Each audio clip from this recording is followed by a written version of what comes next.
1, 2, Standing go. by.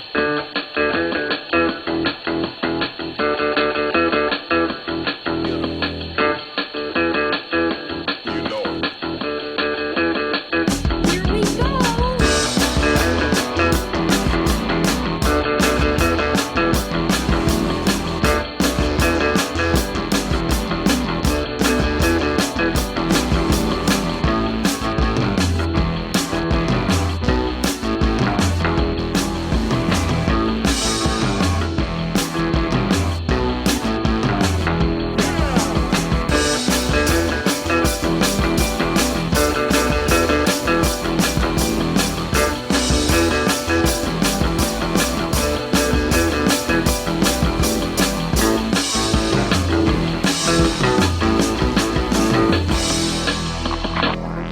Hey, everybody, you're listening to and possibly watching the Comic Book Bears podcast. I'm Bill Zanowitz. I'm Caleb Alexander McKenzie, and that was Steve Morey saying that he was Steve Morey, but he's muted, so you can hear that. And we are your hairy, heavy homos that talk about comic books, but you don't have to be a hairy, heavy homo to listen in or possibly stream in. Yes, we are coming to you on Memorial Day weekend because we have complicated lives. So, so we are here. That's a good way of putting it. And we are thrilled to bring back to the show our most frequent guest, artist and writer and educator, Steve Bryant, who is here to talk about his new collection of his, I would say, marquee work, Athena Voltaire. And if you're unfamiliar with Steve's work or Athena Voltaire, we're going to give him an opportunity to present his elevator pitch, and we have plenty to talk about that. So, Steve, thank you so much for joining us again. Thanks for having me. I feel like I'm going to age out like a member of Menudo eventually if I'm on here too many times. Well, I'm still preparing for these two, like, offing me and just, it's like, all right. It's all gray, Bill. It's time to go. I've become the really polar bear thing only goes so far. Yeah. I've become really self-conscious about this ever since you said I've been on more than anyone else, because now I feel like, I don't know. I feel like I have to deliver like Steve Martin on the Five Timers Club. Or something. Well, we have a green jacket for you, and it's coming right there. Oh, I was going to say, it's better than this ratty asshole. At this point, it ought to feel just like coming home, right? Like it ought to, just smooth sailing. Well, yeah. I mean, I've already asked if you guys are going to be at Heroes Con again this year, so I'm excited about that. So yeah, it's always fun. Well, definitely. And we will talk about that because I know, with HeroesCon, obviously that's a show that you definitely don't miss. And I'm sure there might be a couple other shows coming up that you might be making appearances at. So we want to plug those as well. Well, I'll let you. Excellent. I'm out of clever today. I'm out of clever. Next year, You know what? We're all on I was going to say vacation it's a 3-day weekend. So. It's Sunday. We're not clever Yeah, on today. it's We're so taking relaxed. there's a This is sassy so break relaxed. on Sundays. Okay. Yeah. Okay, good. Sassy break. So, Steve, if people are unfamiliar with your work or yourself, why don't you just give us the elevator pitch? Let's present it out to the people. What's your story and what's the story of Athena Voltaire? I write and draw comics. I began my career drawing for role-playing games, actually literally in another century, long time ago. And I started when I was trying to break into comics. I would, instead of shopping samples, I started to shop a pitch instead, thinking that might be a way to differentiate myself. I didn't end up selling the pitch, but a webcomic place did hear about it and was very interested. And I started that pitch, Athena Voltaire, in 2002. And since then, I've been doing it. The elevator pitch for the book is it's 1930s pulp adventure, kind of Indiana Jones, starring a woman pilot. You've got ancient artifacts, occult creatures, Nazis, explosions, exploding Nazis, the best kind. Now I'm warmed up for convention season. That's the riff. But yeah, I'm excited. I've got the book back after a captive relationship with Action Lab. So Okay, so I unfortunately wasn't cool enough to have been tuned into the premiere of Athena Voltaire when it was a webcomic, but I was cool enough to start with Speakeasy and then from that into Ape. Yep. So how many publishers have you been through? Is it 5 at this point, including your course? Or I feel like I've got a kill list. Like I've got a string of dead bodies behind me because there's Speakeasy and there was Ape.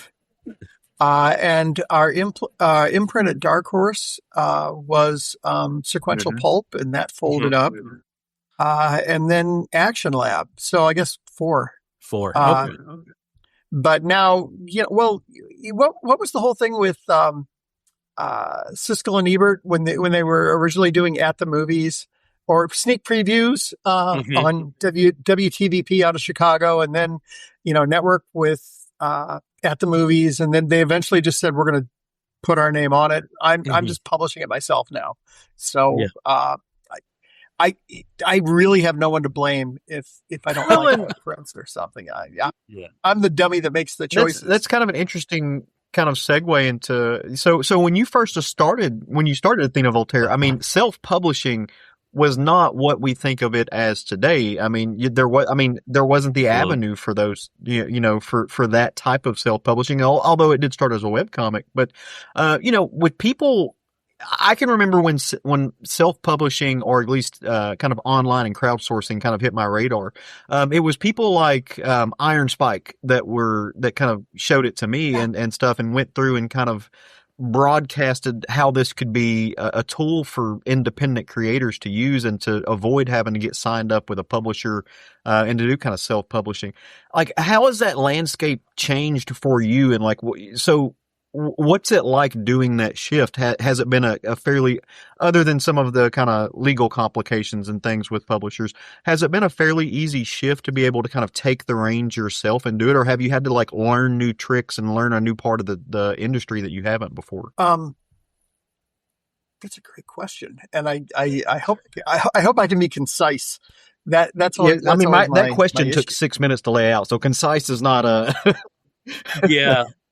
That's okay. So you're saying I got Caleb don't exactly. Not really. I'm a wordy hand, motherfucker. I'm like Stanley in the early 70s. It's just like, Steve, if your answer doesn't go like this and it goes like this, it's okay. So that's pretty much all my answers. So I feel right at home. But yeah, okay. So when I like I mentioned, when I started, I was working in role playing games, and I started off as a graphic designer that did some illustrations in games, and then was an art director. And when I was doing that stuff, I knew the production parts of it, and I got used to preparing a quote for a printer and stuff like that. So I had those skills when I started in comics, and that was sometimes a pain in the ass for whoever was publishing, because I would frequently ask for things that they weren't usually doing. The first book we did through Action Lab was a 3-issue Athena Voltaire miniseries called The Volcano Goddess. And I specifically wanted a matte finish cover, and Action Lab's books all had UV coated gloss covers. And I was so pissed when the book came back, even though I had specified that I wanted it matte. Because it came back just with the did I say UPC? UV coated. See, old man brain. But it had this, shiny UV coating, and it just ruined the book for me. And so I've always had those, I shouldn't say always, but for 37 years now, I've had an idea of what I wanted to do. And the nice thing with crowdfunding, for a while, it worked well in terms of putting creators in touch with directly with their audience, and with the rise of digital printing, print on demand, there are a bunch of great places that can put together really nice comics. But the problem with that is if you're paying, $3 to $5 for a single issue, in order for you to make any money on it, you've got to have the higher price tag and stuff. So I think that was where the Kickstarter price structure kind of came about for a lot of us. Mhm. And yeah, I've since, the best thing that came out of Action Lab was, being in touch with the printer that I use in China. And, I've switched to offset printing, which is, the large presses and the printing plates and stuff like that. So you can get a lower cost per issue, which, Mhm. makes it a little better. I'm still doing Kickstarter books priced at Kickstarter prices, but I'm also dedicating part of the print run to, what I'm calling are my newsstand books. They don't actually go to the newsstand, but it'll be the $5 or $7 books that I take to conventions to introduce new readers to. Because, that's the problem with the Kickstarter stuff. I never want to undercut the people who, supported it to actually make it printed. So those books are only available on Kickstarter now, and, they're rare, or however you want to put it. And then I'm going to do, an excess print run that'll be sold. That's for floppies. For books, what you see is what you get, and those are priced, I think, pretty close to market price for trades and hardcovers and stuff. Good God, was that long enough, or I can vamp some more? I love it. Well, because it gives us some insight. I mean, we can talk about, and we will, but you talk about plot and you talk about visuals all day long, but it's that behind the scenes mechanics. I think that not everybody who you walk into a comic shop and pick something off the shelf, or you order it from DCBS or whatever. I don't know that a lot of people really think about the mechanics of how this goes from, how these things go from inside somebody's brain, and the process to getting a product in not only your hands, but a mass-produced product, and what that kind of development looks like, which, is a major part of the industry, and is a major part of the mechanics of this. And, there's so many comics, especially, really brilliant comics made by indie creators that deal with the meta mechanics of actually making comics. And unless you have some insight to that, you're not picking up on all that. So that's one of the things I love talking about, through that creative process with folks like you about. Because it gives so much insight and enlightenment into not only the process, but also the other things that you all are thinking about besides putting words juxtaposed with pictures on pages for our entertainment. And I think that's so important, because those stories add light to the struggle of, struggles or whatever you want to call it, of making comics. So, thanks for sharing that. No, that's part of the stuff that I like. From a fan perspective, I love like supplemental material in the back of the book. I digest that. If I'm reading a prose novel, I will read the acknowledgments and the afterwords and everything. I want to, get as much out of it as I can. I miss deluxe Blu-rays where you get a ton of info, or you get a director's commentary, or John Carpenter or Kurt Russell talking about how they filmed certain shots. I love all of that. And so for me, when I put together a book, I'm thinking about paper stock. I'm thinking about the paper weight, cover weight. I want it to have heft. And then I also think about all the cool stuff in the back. And I know some people may look at that as filler or fluff, but to me, it's part of the process. And it's what I love when I get a trade from somebody else. And it's also one of the things that bums me out when I see somebody just slapping 4 issues together and calling it their trade. Because, I want to spend time with the people that made this thing. And I want to learn about why this thing that I like works. I also know that's probably a little bit of my tism, coming out right there. But, it's something that I enjoy. So hopefully, some people do enjoy it as well. Yeah. Well, I mean, back matter, it gives you so much insight into what the creator was thinking when they were making it, or thinking when they were putting this final work together.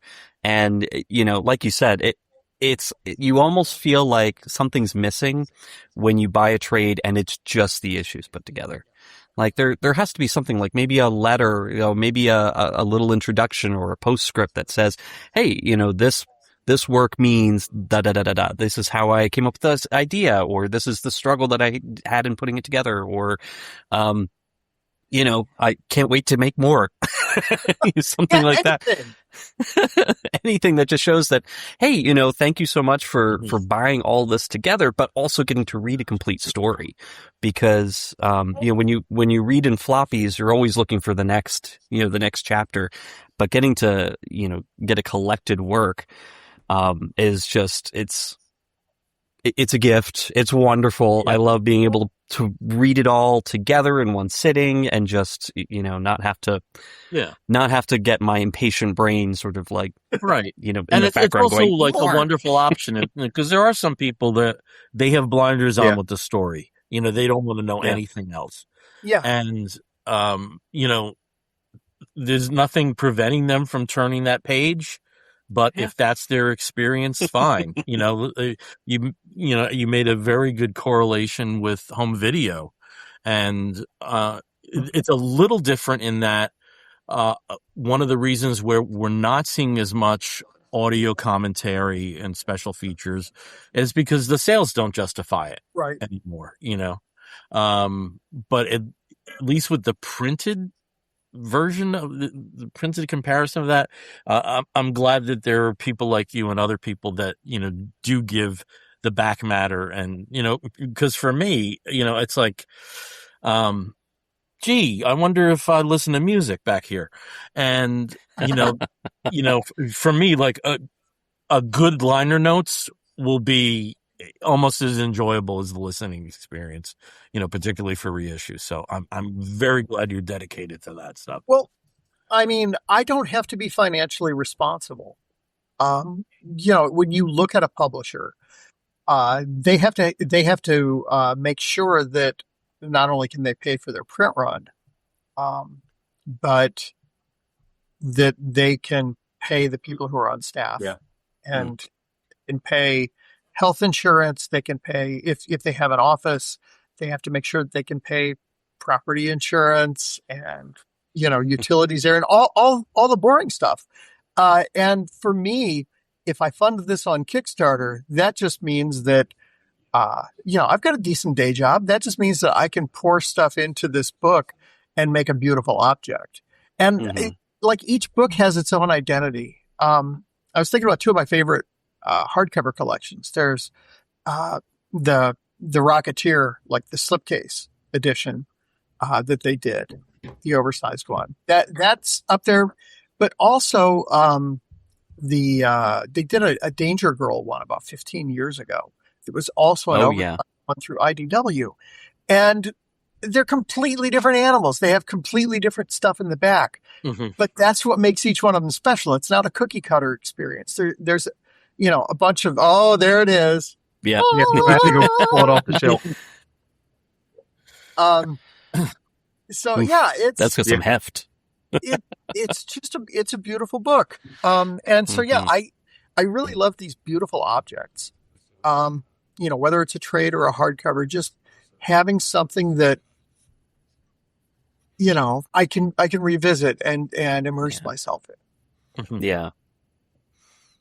Okay, so that leads perfectly into the Kickstarter. So why don't you tell us about this particular Kickstarter, which basically, from what I understand, combines everything that's come so far with Athena? Yes and no.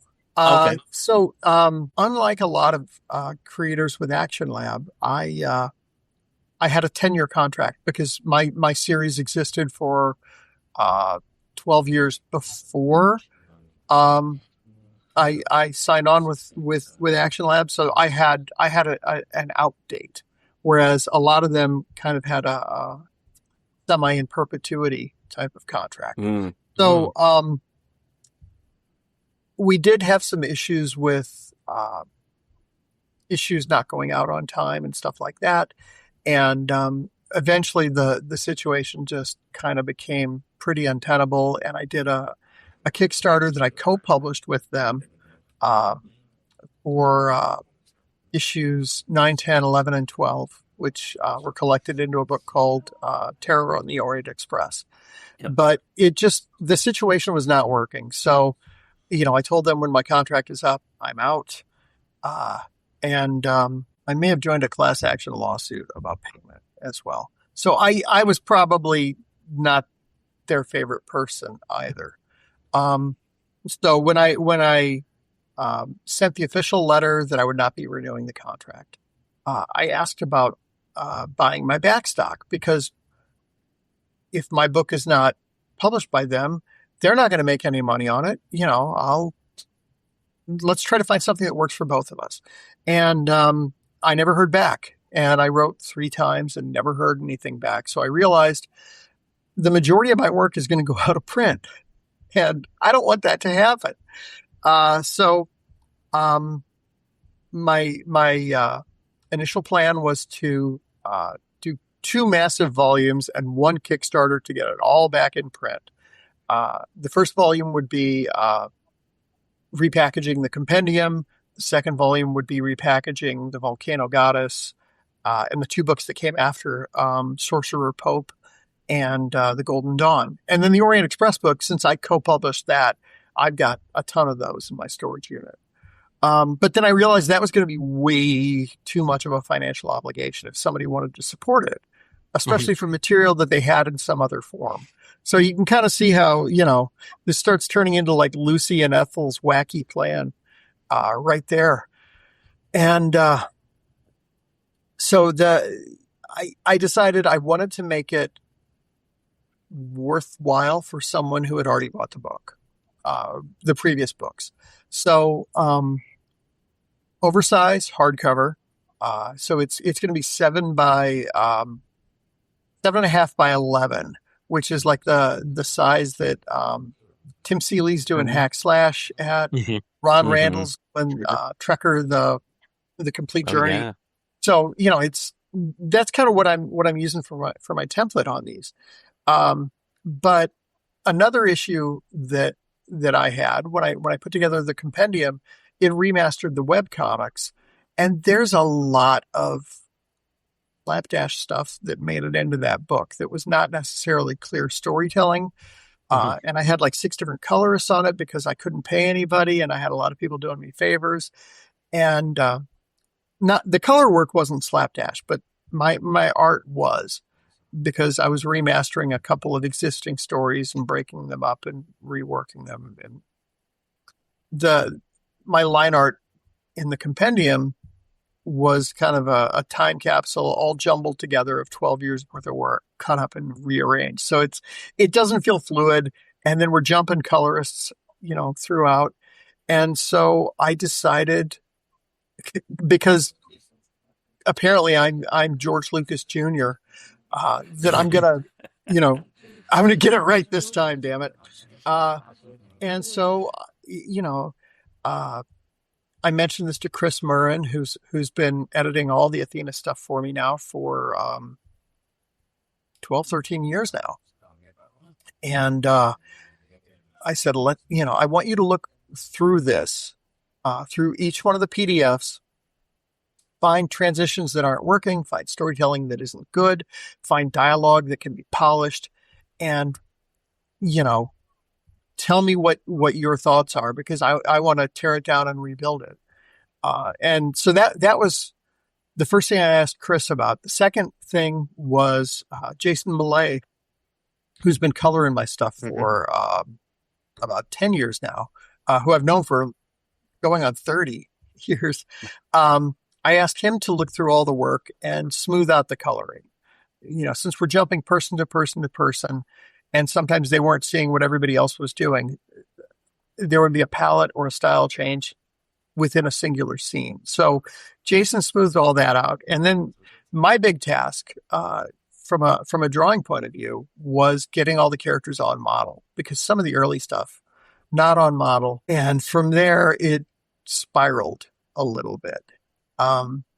Because then it became, well, this hand is really badly drawn, or this storytelling does not work. Why do I have this? Oh yeah, because I was really lazy when I first started, and I would do lots of close-ups and lots of medium shots and, 4-panel page, whereas this should probably be about 7, and we can ping pong here. And yeah, like I said, it was madness, but, I'm about 3/4 of the way through, the redraws that I need to do. And I've got the 2 shortest and 2 easiest stories that I saved for last. So it's going to go faster as I go. But, yeah, that's been the way it's been shaking out. Jason has finished the 2 longest stories on coloring. So we're keeping pace, and I feel like we should be done right around the time that the funds come in from Kickstarter for this volume. And then volume 2, not as much to rework, because I only drew 1 story in there. So I'm just going to obsess about, 66 pages out of that sucker. Then Jason will smooth out the colors a bit, but so volume 2 should go a little quicker as well. Yeah. In terms of the volume 2, because of, who the original publisher was, is that going to incorporate any of the pulp stories that you put out? The prose Yeah. book? No. And that's been the other thing I want to do, because I love everybody I collaborated with, and nobody made any money on that book. And I've got a handful of copies, but I would really like to, and this is, on the to-do list once I survive these 2 books. I want to get it back in print, and I'm looking at something like, Amazon self-publishing allows for, I don't know if I can give, a dozen authors permission to print them at author rates. But I think that would be ideal, because then everybody could print them out. And that was one of the books that I know that Action Lab had printed like 10,000 of them. And if I could have gotten that off their hands, everybody that worked on the book would, get 500 copies or whatever. And they could sell them at shows or use them for kindling. But, I never heard back. So, yeah. But yeah, that's something I want to do. And I've talked with Chris before. I would love to do more of those books, because that takes me back to like my early days doing black and white game art, and just doing a spot illo and having my really talented writer friends, show me how my character should be written, is pretty handy. So I'd love to do more of them. Okay, great. So but I got to get this first one back in print or later. Was that a circuitous enough answer? Circuitous enough, but it was such a treat to see a comic property, treated in that format. It's not done enough. The prose stories involving 4-color characters, there's just not enough of them, and the ones that are out there are pretty damn good. So the idea for that book, one of my favorites in the collection there. Well, thank you. The idea for that book goes back to when we were at Ape Entertainment. Ape co-president Brent Irwin said, you should really do a book of pulp style stories for this. And then, Chris Murrin volunteered to edit that before he started editing the comics. And then, my first remaster with the compendium slowed down the release of Pulp Tales. And I think that's the real reason that Chris took over editing the other stuff, just to make sure that I got my ass done on these books, so we could put the friggin' Pulp Tales out. And he's been saddled with me ever since. So in terms of the stock, do you think maybe some of your stuff is stuck in that Diamond like quagmire? I think what Diamond is doing to all but one of their publishers is a really horrible thing. Because it's these publishers' work and they're not being paid for it. However, there is one publisher that is probably experiencing a bit of karma from how they treated their creators that may have caused a class action lawsuit. not to name names, but yeah, I think some of that may be falling victim to that, which also wouldn't have happened if somebody had responded to my email. Yeah. Yeah. Yeah. Mm.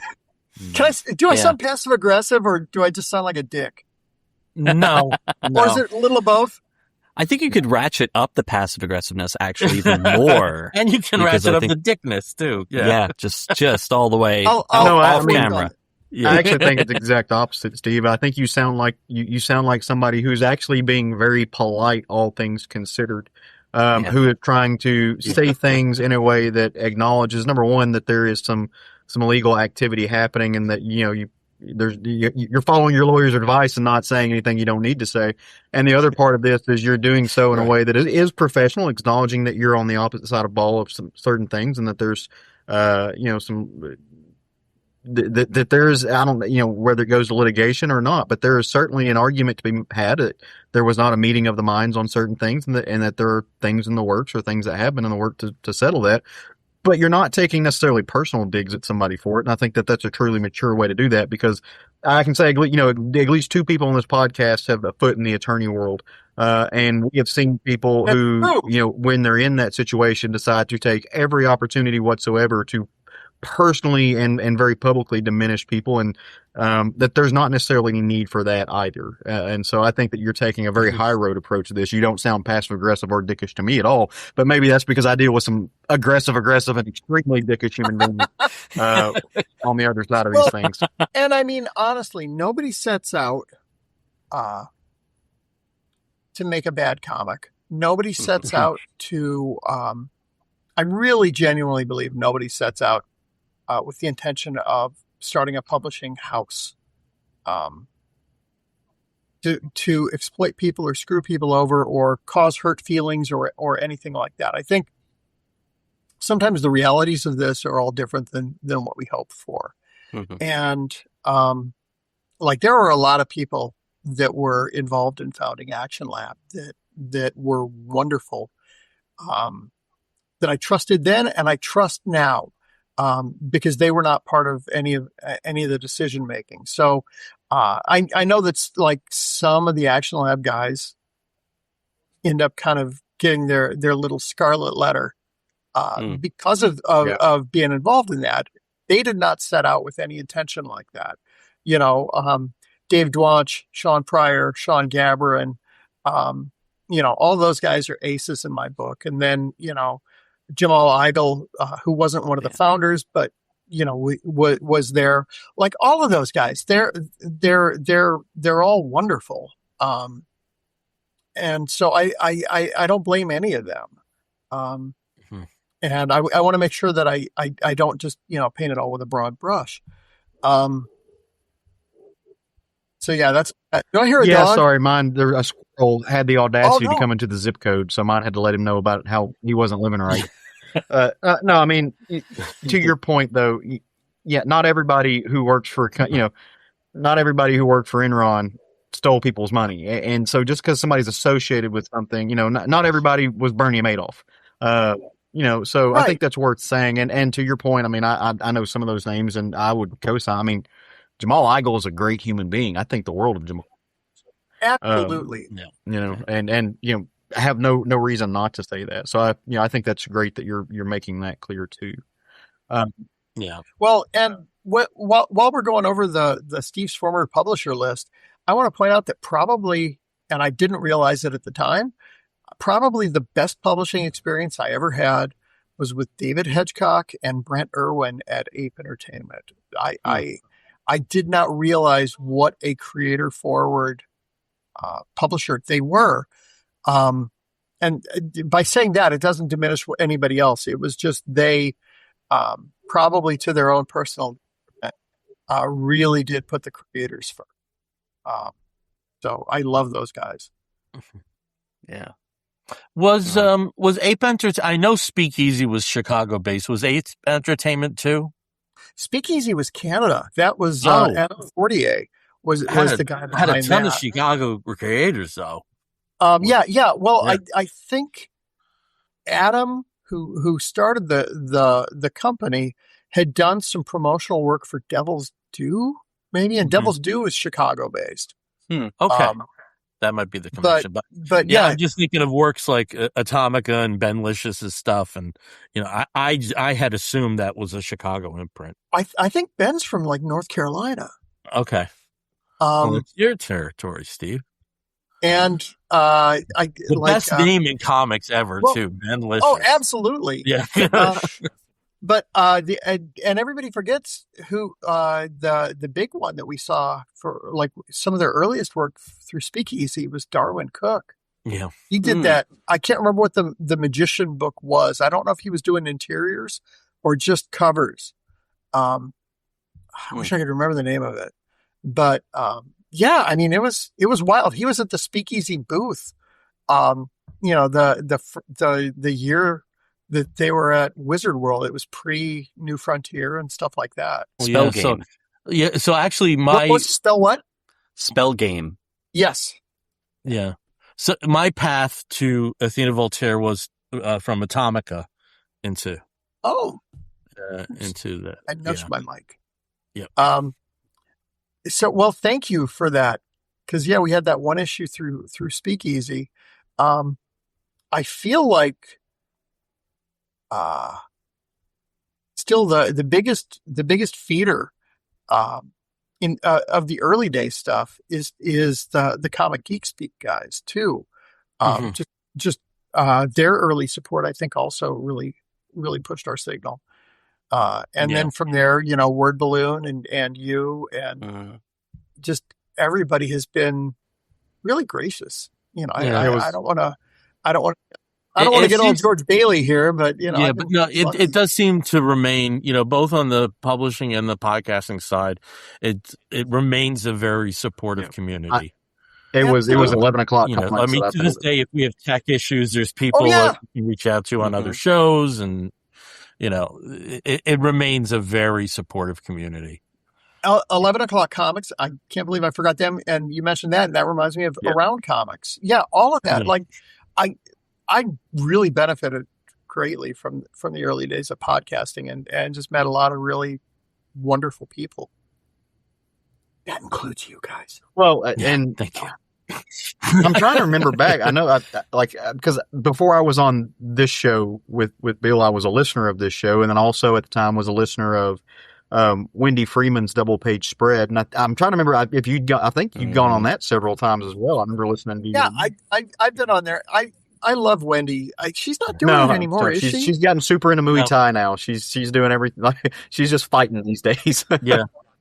Yeah, she actually just while we started the show, she texted Caleb and myself about what happened with her today, her match today. So I haven't seen her in a couple of years, but I love Wendy. She's awesome. She's absolutely amazing. She's the closest thing to our Goldilocks. If we actually are bears. Oh, I see. So she's allowed in the house. Yeah. And she's just right. She can have all the porridge she wants. Yeah. Yeah. So, so Steve, I have a very geek question. So that's good, because I'm a very geek. So Caleb showed off the Rocketeer, and I know you've drawn the Rocketeer so many times, whether it's commissions or whatever. What franchise would you want to see Athena Voltaire crossover, but it can't be the Rocketeer? Okay, because I do have a Rocketeer story crossover. Okay. And it doesn't have to be comics. We don't have to limit it to just comics. Well, I could see her flying the Jones boys around. Oh, Henry and Junior. Yes. But my first thought was the Shadow. Because I also have a Shadow story that I'll never get to do, so I'll repurpose it so it's Walter Gibson, the creator of the Shadow, and kind of riff on what Paul Melmotte did in Chinatown Death Cloud Peril, where he did a story that was like Lester Dent, the creator of Doc Savage, teaming up with Walter Gibson, the creator of the Shadow, and they're both similar to the characters they created. So yeah, probably the Shadow would be on there. Gosh, I'm trying to think of who else would be fun. I have my wish list. So If I can get a Steve Bryant crossover book with Athena Voltaire in the Iron Giant universe, that would make me 9 kinds of giddy. I think that there's a really amazing story in there somewhere. And yeah, I from the first time I read Athena Voltaire, I was like, if Caleb has his druthers, we're getting into Iron Giant territory. Because it just worked. And that's such whether you're talking about the Rocketeer, I mean, just that kind of those universes and that theme fits so well with that. It's just like, yes, like just yeah. I love that Art Deco kind of aesthetic. And Iron Giant and the Rocketeer helmet both have so many like aesthetic similarities that are just really cool. I never that never would have crossed my mind, but you say that, I'm like, ooh, that would be neat. Mine would be really, and it's public domain, sort of. Public domain adjacent. I would involve Hildy Johnson and Walter Burns from His Girl Friday into Athena's world. So you said that, and I was like, oh, I'd kind of like to see her team up with Nick and Nora Charles. That'd be very nice. Cool. Yeah. Oh. Oh, okay. So something else that just along those lines, I rewatched Murder by Death on the Roku channel. Mm-hmm. And you got to get past some of the wildly racist stuff from the period of like Peter Sellers playing Charlie Chan. Yeah. But I was watching that just thinking, man, I would like a remake of this played not as a satire, but teaming up all these great detectives. And so, yeah, I may have thought in the back of my head, if I ever ask Alex Segura to write a story for me, I would want him to do Athena Voltaire with, a premise similar to Murder by Death. So yeah, I that's the problem. I get all these ideas and I'm so flippin' slow at drawing. Plus, apparently, every 10 years I shed my skin and redraw it all.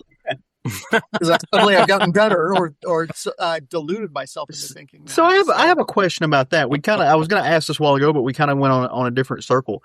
So I mean, I'm not a visual artist. I don't draw. I'm just not a skill set that I have. But I'm reminded, like, there are certain books that go long enough where you look back on them and you're like, oh, you can see the development of this person as an artist. I think about Luther Strode, The Legend of Luther Strode, that Tradd Moore drew that. When Tradd Moore started drawing that, he was fresh out of SCAD, and by the time he ended that book, he was Tradd fucking Moore, right? Like, you can kind of just see that. And Justin Jordan, who I privilege of being friends with, he'll talk about that. Like, he loves that because you can see that development. So as you're going back and redrawing these, number one, like, what is it? Clearly you've been an artist for long enough. Like, it's just like anything else. You've evolved and you're not the same place that you were. So how number one, I guess, how difficult has it been to not like retrospectively editorialize yourself when you're redrawing these stories? Or is that exactly what you're doing? To kind of go back and visually retell these stories at the level that you're at now versus where you were at then. Are you making the same editorial decisions? Are you going in places that you didn't think you'd be able to go? What's that process been like? I have to try to put limitations on myself because it's really easy once you start going down the rabbit hole to want to redo everything. I still don't necessarily like how I draw, but I like more than I dislike. And that's been kind of a new development over about the last 5 years, I think. So I feel like, all the jokes that you hear creators talk about, I shouldn't say jokes, but like the worries. Oh, I'm not ready to do my dream project. I was not ready, but it's only been in the last 5 years and I'm like, okay, I'm ready for this now. But I'm trying to I want to preserve parts of it, as much of it as I can, but sometimes there are just bad storytelling choices. And what I mean by that is, everything's an eye level shot. It's all a medium shot, or it's all a close up. And when it's a close up, it's just the head or the head and the shoulders. Whereas, like, if you look at somebody like Steve Rude, And I'm now gesturing intentionally, because if you look at Steve Rude, he'll do a face shot and he'll have the hands. They'll be moving and they'll be talking. And that adds so much more. So I'm trying to do more of that as well. When I'm breaking up close-ups with that sort of thing, trying to keep characters on model. For a long time, I felt a certain level of shame over using photo reference, because I know everybody used reference, but have I talked to you guys about aphantasia before? I don't think so. I don't Yeah, think so. not that I can remember. No. I think I remember one of the big things that helped me figure out how to like my work more, about 5 years ago, an article about Disney animator and director Glenn Keane. I think it was in like National Geographic, but the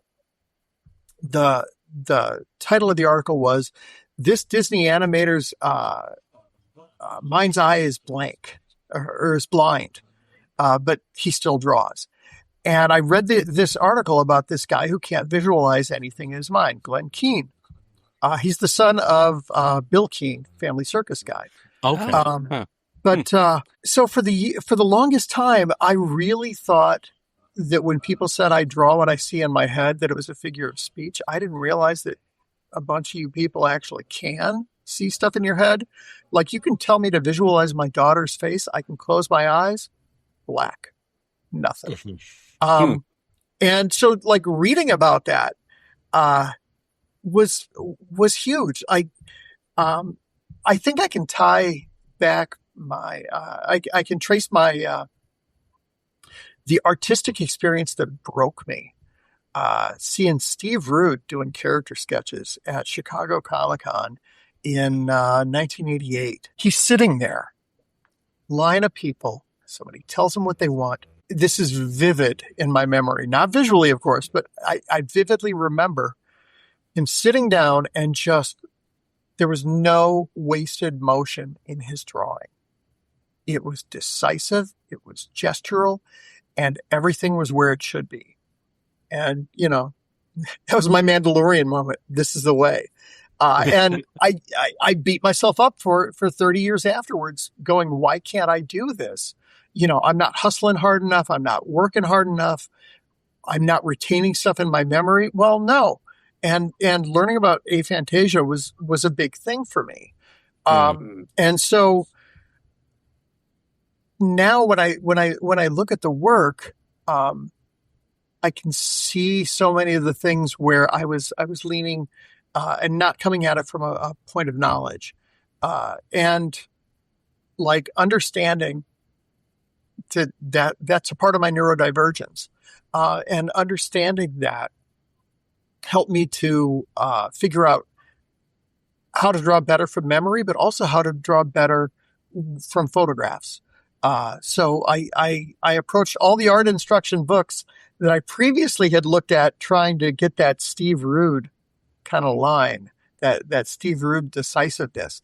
And I just approached it completely differently and started to, when I would look, work from photo reference and look at the way that a face is structured, it's the curvature of the skull that is causing, this to be foreshortened, this socket to be foreshortened, and this one is more straight on. And just understanding the underlying structure better helped me to figure out more about when I was drawing. So sometimes it's really hard for me to put really crappy faces and crappy hands in particular into books. I'm trying to limit it to like the main good, our heroine and, all the good guys, and then the main bad guy. And, sometimes background Nazis, they're still going to look shitty, but they're Nazis. They deserve Nazis. it. They look shitty. Yeah. So I know I went way far afield, but, part of me would still like to have the older stuff preserved. But the other part of me is saying, I'm asking people to drop, $50 on a deluxe hardcover. I want to fix as much of it as I can without redrawing everything. Well, speaking of, actually, you guys can hold me to this. Before I started doing this remastering, I was over 3/4 of the way through the first new adventure we're going to have, the one that follows up Orient Express, The Devil's Sea, I'm not allowed to redraw any of that. I got to live with that. So, there may be a jump in issue 3 where suddenly Steve has leveled up because he's just redrawn 200 pages of work. But I have to live with that. So you guys have got to keep me honest on that. Yeah. But also at the same token, there's plenty of creators that don't have a second shot, a second shot at the apple like this. Mhm. And, True. Celebrate that too, Well- that, it's not locked, that you can tweak. Well, yeah. Well, yeah. Caleb brought out the Dave Stevens book. If you look at that, Dave's redrawn a lot of that stuff from the original Pacific issues. Yeah. And I imagine if his health weren't an issue, he might have even, retouched even more, just because I get it. It's so much of this stuff is that pursuit of knowing that you can do better. And it's not so much, all George Lucas jokes aside, the more you learn about your craft, the more you want to more attention you want to lavish on your dream projects. And, when Caleb was talking about artists that have grown, I don't know if you guys are familiar with Mark Schultz, Xenozoic Tales. Mm-hmm. Like, you look at, another big one for me, but you look at the first 5 issues, and it's pure Wally Wood. Actually, it's about the first 8 issues that are Wally Wood. And then it starts to shift over, and you start getting these elongated, Byzantine Al Williamson looking figures. And that's going on for about 3 or 4 issues. And then we start moving into the dry brush, which, he was influenced by a guy named Dan Smith. And you get a little more Frazetta in the way the figures are moving and structured.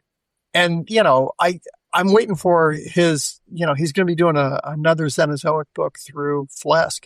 I can't wait to see where he ends up now. Because, looking at his ink work, it's always changing. So he's kind of the opposite of what we were saying about Steven's rework and stuff, or me circling back on this. Because his stuff, it's like cutting open a tree and counting the rings. You can see it all. So this was the first I heard of Athena beyond this. So, you have a lot more Athena's stories to tell, you think? So yeah, with the, I gotta get moving. I'm 60, dude. So the whole Action Lab thing, originally, I signed on, because of, Dave and Sean and Jamal. And, I was excited to be there, and it had a lot of the same energy that early, Ape Entertainment did. And my plan was to do the Hellboy model and do a miniseries trade.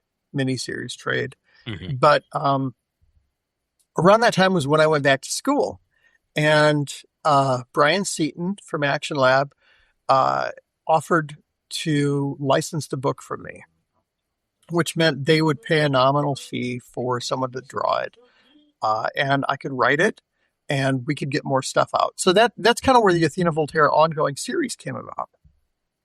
And the plan was we were going to do 2 years of it, which would be 24 issues. We got 8 out before they were not able to pay the artists anymore. But I have that 24 issue arc planned out. So Orient Express, which was the last one I kickstarted, that's the halfway point. So we have a story arc that follows that up, called The Devil's Sea. And that's, so I try to frame each one of these stories slightly differently. Orient Express was Alien, pretty much. You're trapped on this vehicle, and there's a creature killing everybody. The next volume, Devil's Sea, there's a lot of stuff where you're racing against time to beat the Nazis. This one, we arrived too late, and so we try to fix the aftermath. So that's the story on that. And then we go back to probably the story I've been most excited to do, which is my LA Confidential Ah, meets H.P. Lovecraft story, or it's not quite Lovecraft. Maybe it's LA Confidential meets John Dies at the End. It's it's somewhere in that kind of area, and I really enjoyed drawing plainclothes Athena, civilian clothes, and I've been working really hard to figure out how to draw dudes in suits, and I'm not Andy Parks. I can't draw fedoras well, so I've been working hard to just get that whole vibe, because I really want to do that. So we've got that arc, and then so this is 1 and 2 of what I'm going to be doing when I finish the hardcovers. The third one kind of ties up this mystery Claude Rains looking Mr. X guy that we've had, fucking stuff up for Athena since the beginning of it. So that'll be kind of the end of where it's going. And then I've got, my list of, I want to do a haunted house. I want to do a murder mystery. I want to do, a Rocketeer story, or scratch the serial numbers off and it'll be a guy with a jetpack. Jetpack Joe. I don't know. Yeah. But, there's a lot of stuff I want to do. And I finally have kind of gotten to the point where I'm going to be a writer on Shaken and Stirred, and Rob and I are going to do more of that. I'm going to be a writer on Evie and the Helsings, and Don and I are doing more of that. And they're kind enough to let me do covers on those. But beyond that, I'm just drawing wise. I'm going to be living in the 1930s probably for the rest of my career. Great. Well, if I can just make just a little suggestion, just a tiny little suggestion. At some point, if Athena comes across a trio of, like, say, airplane mechanics or, federal agents, and one looks like a guy from New Jersey and another one looks like a guy from North Carolina and another one looks like a guy from Arkansas, I don't think we'd hate it.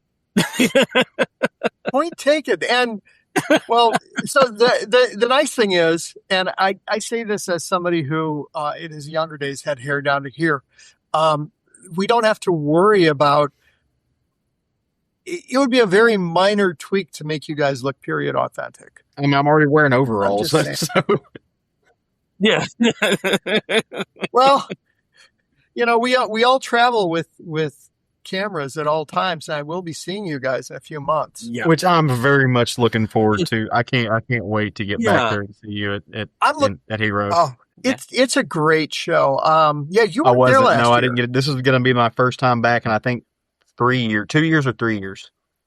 3 years. 2 years, 2 I think, years. right? Yeah, 2 years. But yeah, last year we did have the 1 year. Like, it wasn't until 2 years ago that we had all three of us. We had a lot of problems. We had someone got COVID. It was, and then I was out of commission with a gout attack. I remember that on Facebook.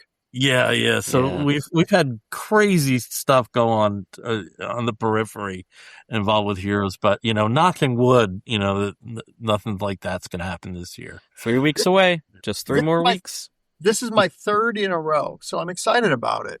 Nice. Because I came in, I think, 2016 with my partner, and she had been a good traveler at conventions that had more media stuff. She's a grade school librarian. She's a nerd. She could entertain herself, but Heroes was so comic-centric that she's like, no, that's okay. I don't need to go again. So, so I didn't go for a number of years. And then 2 years ago, I went with Mark Stegbauer, and last year I flew solo. And that was really cool. Last year I did 2 conventions entirely solo, right down to having a hotel room to myself. Ooh. Which maybe it's a sign of getting older, but once you get away from all the noise, just going in there and sitting in silence and reading was really cool. Yeah. That's so nice. I don't know. Do you have any other shows this year? San Diego. Okay. Oh yeah. Small Press L1 is my booth. We're We're I'm right across from Quirk Books, if you're familiar with them. Yeah. They- Oh, yeah. Yeah. Philly's own. Yep. Yeah. Yep. Yeah. And then we're diagonal to the Peanuts booth. So that's how people can always find us. Oh, cool. I say us. It's me, and then Chris will babysit my table for me, and that's about it. That's so cool. But yeah, Heroes is 3 weeks away. San Diego's what now? 2 months, less than 2 months away. Yeah, it's the end of July, and then Yeah. I think about 4 or 5 days after I get back I'm driving to Heroes, and then my partner and I are going to fly to Salt Lake City and rent a car, and we're going to do we can't do all 5. We don't have time for all 5 of the national parks, but we're going to do Arches, Bryce, and Zion, and then fly back home. And then I'll have like 3 weeks at home, and then it'll be Hero in San Diego. Oh yeah. So Nice. That'll be great. it's madness. Cool. That's all I got. Well, we do have some images from the book, from the Kickstarter. Oh, cool. These are some of the pages that you've been working on and reworking, and then also some images of what the book will look like. The outside of the book will look like. So let me go see if I can pull them up real quick, so we can, for the people who are watching, they can actually see what we're talking about here. So a few of these images here are just pages from the book. Now this one, which one was this from? This was from... It's from the first story in the book, The Brotherhood of Shambhala. Okay. And yeah, that's from the same story. So the page we saw before this was one of those redraws because I wasn't happy with... I played really fast and loose with depth of field in the original version of the sequence, so this tightened it up. The bar was no longer cavernous. Now I look at it, I'm like, oh, there's 4 things I'd do differently, but I'm going to shut up. The next page that you were looking at, that's almost entirely intact, but I'm pointing like you can see. I redrew in the large panel. I redrew the figures, and then I redrew the faces in panel 1. Oh, cool. So, I mean, hopefully it's seamless. This is a page that it doesn't have any redrawing, but Jason punched up the colors a lot. This is also from Shambhala. And this is a page that was drawn specifically when it was put into the compendium. Yeah. 10 years ago. And yeah, this is me redrawing a page going, I think too much in terms of planes, foreground, middle ground, background, and trying to create a greater depth of field. It got away from me a little bit, but I think when Jason colors it, it'll hold together a bit better. Fantastic. Skeletons are hard to draw, but they're fun if they look okay. Yeah. There's a no bones about it joke there somewhere. Like I love images like this because you see sort of, you could tell there's some work in progress, but at the same time, this is just gorgeous as it is. Colored will just kick it up even further. But yeah, it's great. I just like the action, and that's. We jokingly called Jason the elevator because he elevates it. Nice. That's a new page from the Vampire Queen. Right? Vampire Queen, yeah. Yeah. Oh, so cool. And that's from the vampire story as well. Most of those panels are intact. I redrew her figure because in the original version, her feet were really bad. Now they're just a little annoying to me. And I redrew her face. I redrew that page because I didn't like the staging I used on the big panel. And what I like about this one is it's the scene is a swipe from but it was an exterior shot from The Third Man.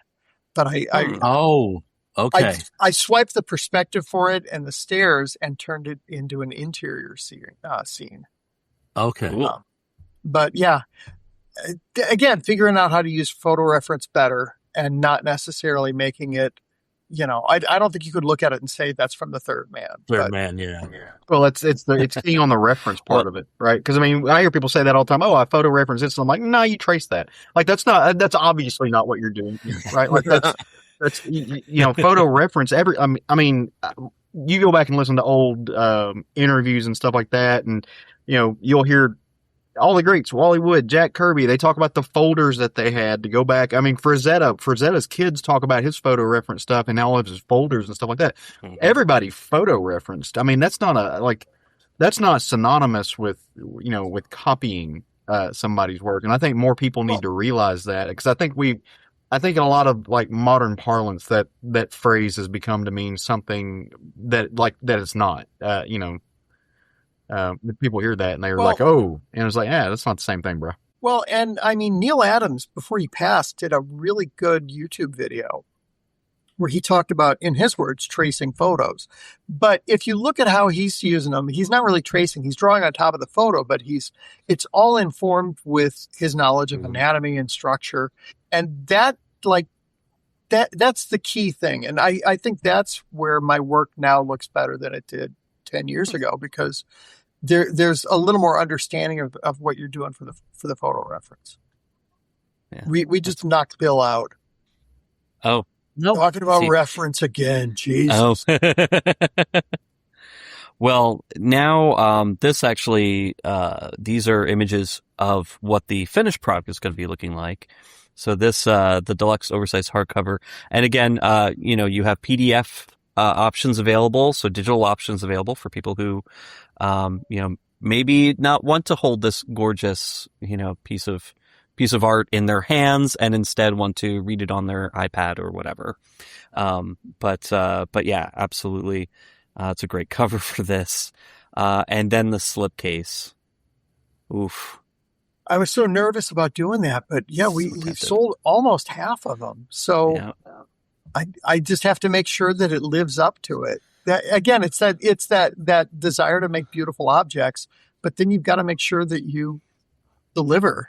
So fingers crossed. Well, I think you can do it, because I've seen and received many Kickstarter works from you in the past, and they're all gorgeous and wonderful. And this is obviously going to be more of that, which is great. So. So I'm excited. And also, for anybody who's watching live or who's watching after the fact, we do have the link in the individual chats on various channels that you're watching. That's what I was checking just now about the percentage. So we've got it on the Facebook, on the YouTubes, and on the Twitch. Yeah. Twitch, I think, will disappear after this stops from going live, but I can, usually what I do is I'll have reruns occasionally on Twitch, so it'll be there as well. But yeah, so as of now, I just want to pull it up. I have it right up. I have it right up. Yeah. So it's at 152%, 22,940 pledged to 15 grand with 15 days to go. Yep. So 15 days to go. Yeah. We are $1,005 away from unlocking the next stretch goal, which is the Adventure Club sticker. Hang on. I love these stuff. I like stickers probably more than an adult should. Oh my gosh. That's my iPad. When you showed that front cover, I was like, that bottom right, that's which one?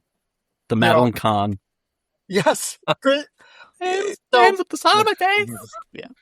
And that was actually a gift from Chris Murrin at San Diego Comic-Con. So the damnedest thing is he found it for me because he knows that I may have a serious thing for Madeline Kahn. And he found the sticker for me, and I put it on my old iPad, and then I replaced the iPad. I stumbled across the artist that did those stickers at C2E2 last year, so I bought the same damn sticker. So yeah, sorry, that's awesome. More sticker talk than you wanted.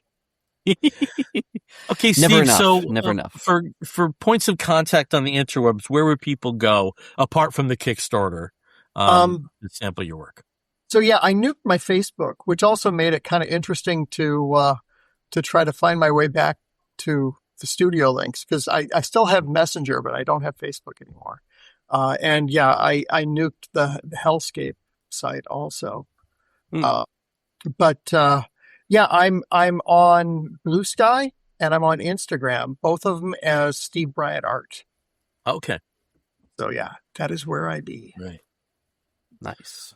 All right. Well, thank you again for joining us. I'm certain it won't be the last time. We're just going to keep going till we can't no more.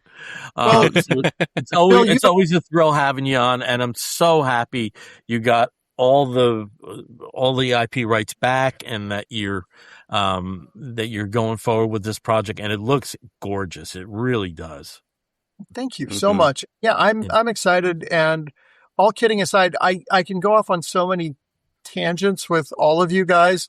You know, I want to talk NFC North with you, Bill, and I want to know more about the base that's hanging on Caleb's wall. And Steve, I have a million questions for your husband about costuming and stuff, because I never followed up on reaching out to him. Well, I have to say, he still talks about meeting you and is absolutely going to be looking forward to seeing you again this year, because he will be coming on that Friday for Heroes Con. So, yeah. I only have his Instagram, and I'd like to exchange emails, because I think he would really be able to inform my character design class. So awesome. I'm glad I didn't scare him away. No, he was really excited to meet you and was really happy to have that conversation. But yeah, he's definitely looking forward to talking with you again, and would love to, help you or give you some references or whatever. Yay! Excellent. Yeah, and it would be good for Jason to talk to somebody other than Janet Leigh. So we love Janet Leigh. We love really Janet good Leigh, though. Yeah. Okay, now I need to make mental note. Sorry, I blanked on his name. It's Jason. Jason, yeah. I should be able to remember that. Yep. Well, I'll be dragging him along, so. Well, Steve, we're going to transition to the second half of our show, but you're more than welcome to stick around. We do tangents too, so if you don't mind, sure. Carrie's on the phone with her mom until 9 your time, 8 my time. So I might vanish mysteriously at about, in 45 minutes, but I'd love to hear what you guys are reading. Great. No, and we do think there's one book, because I know you've been a pet owner in the past, and I think our current pet owner. Yes. You might want to stick around for this book. Okay. I got to figure out how to mute myself on this. Okay. There should be a mic button there. Okay. Yeah. Yeah. But there we go. But that's like really for coughing fits, like or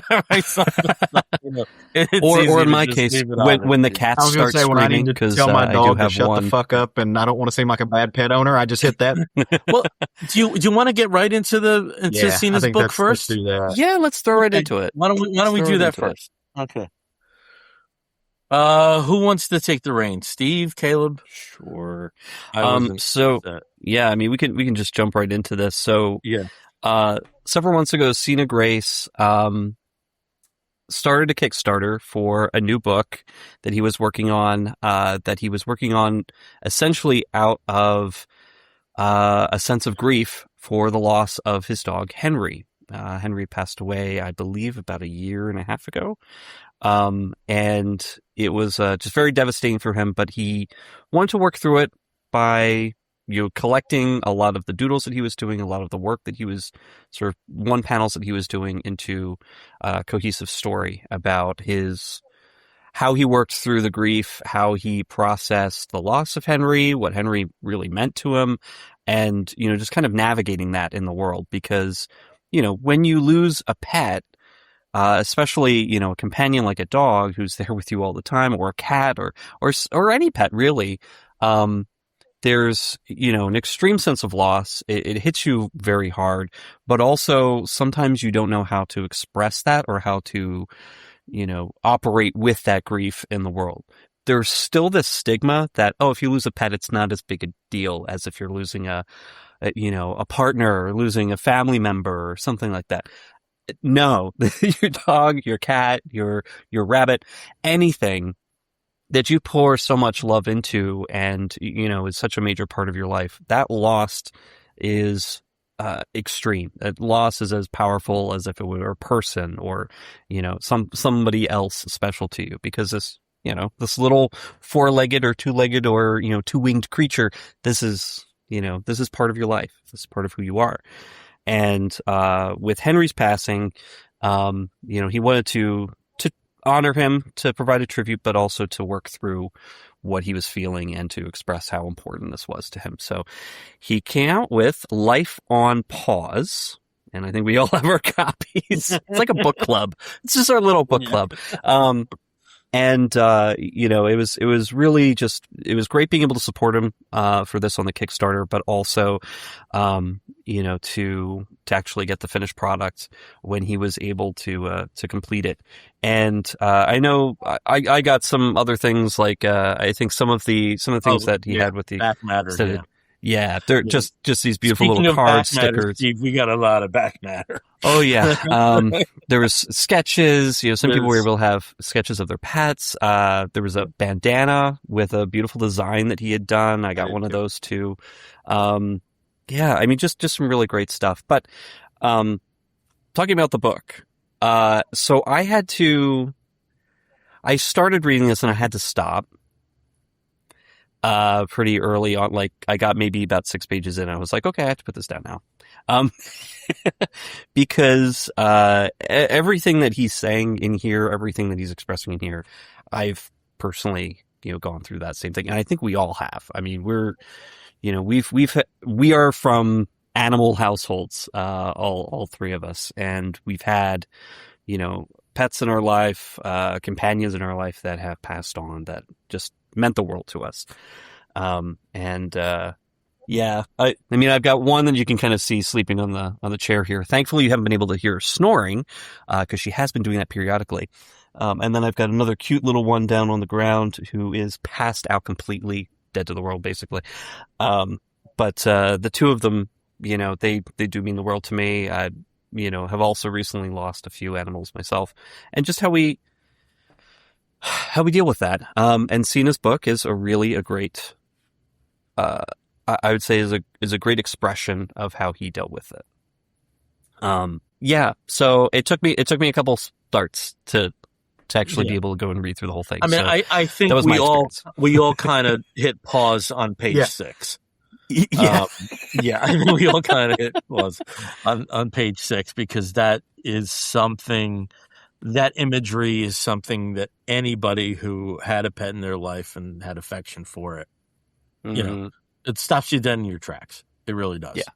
And, I'm with you, Steve, but I also think, one of the taglines for the book was how there's no wrong way to process the grief.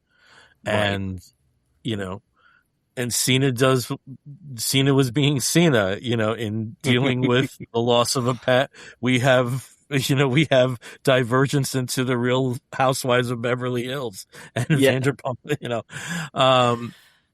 and I also thought one of the coolest things was how he incorporated the other dogs in his life that were, from friends or, that were, rescues or fosters that other friends were, contending with. And, I mean, out of the time we've been together, I haven't been a pet owner. I had animals from the time I was 6 years old until my late 40s.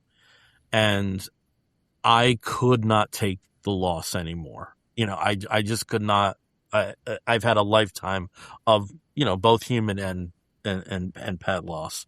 And this book kind of reinforced, like, I made the right decision, and I also am losing out on not having it. Not, because we could love animals.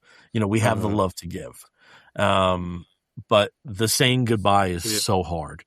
And, with having this in hand to just say, hey, there, like you said, there isn't one way to go about it. There isn't one way, things that he explores here about, like, how almost angry you get at current pet owners after a loss, just by the very fact that they have that pet still in their life. It really, it didn't speak to me. It sang to me. if that makes sense. So, Yeah, I started reading this book, and I sent you guys a message in our little group chat or whatever. It's like, all right, I'm finally sitting down and reading this, and I think it was about 3 minutes later, and I was like, all right, I tapped out. I can't do this. Like, I'm gonna have to come back to this. I can't. I started and tried to read this book several times, and then finally got to where I was able to push through it because for all the reasons that you guys said. I'm not going to sit here and just echo you guys because I mean everything you said is on point. But what I appreciated, in what this book did and the work that Sina did. One of the things that I've struggled with as a person, my husband and I we're dog people. We currently have 4 dogs. We were dog people. I had a dog when I met him 14 years ago, and he also had a dog, and we brought those together.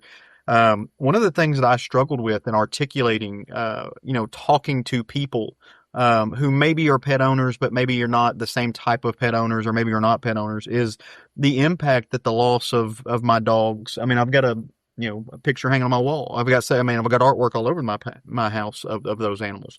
But the impact when I've lost, the couple of pets that we've lost so far, and how that grief is processing. And, Steve, you mentioned this earlier, you always get the comment that people say, well, right, but it's a pet. This is not the same thing as the loss of a parent or the loss of of any human.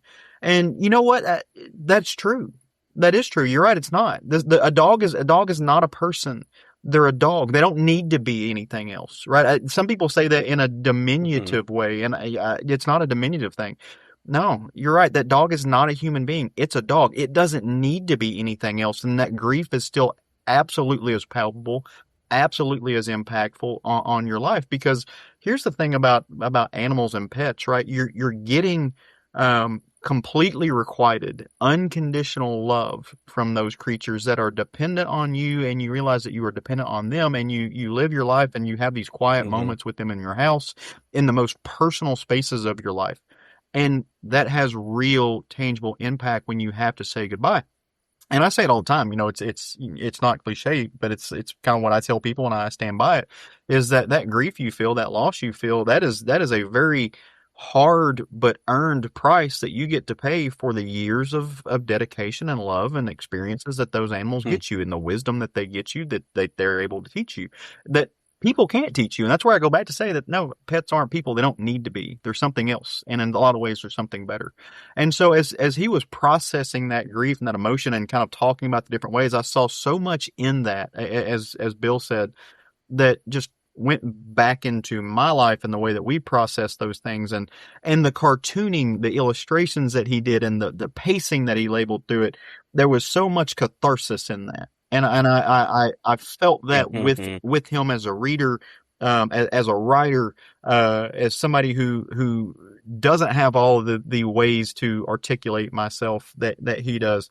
I appreciated that, and the way that he explored that in a way that was not judgmental, but was factual. And that's a lot of the things, you read things sometimes, and somebody can say things as a matter of fact, and you're like, well, that felt very judgmental. And there's not that in here. It's not judgmental. It's just a matter of fact. It is a fact that these things happen. It is a fact that he felt these ways.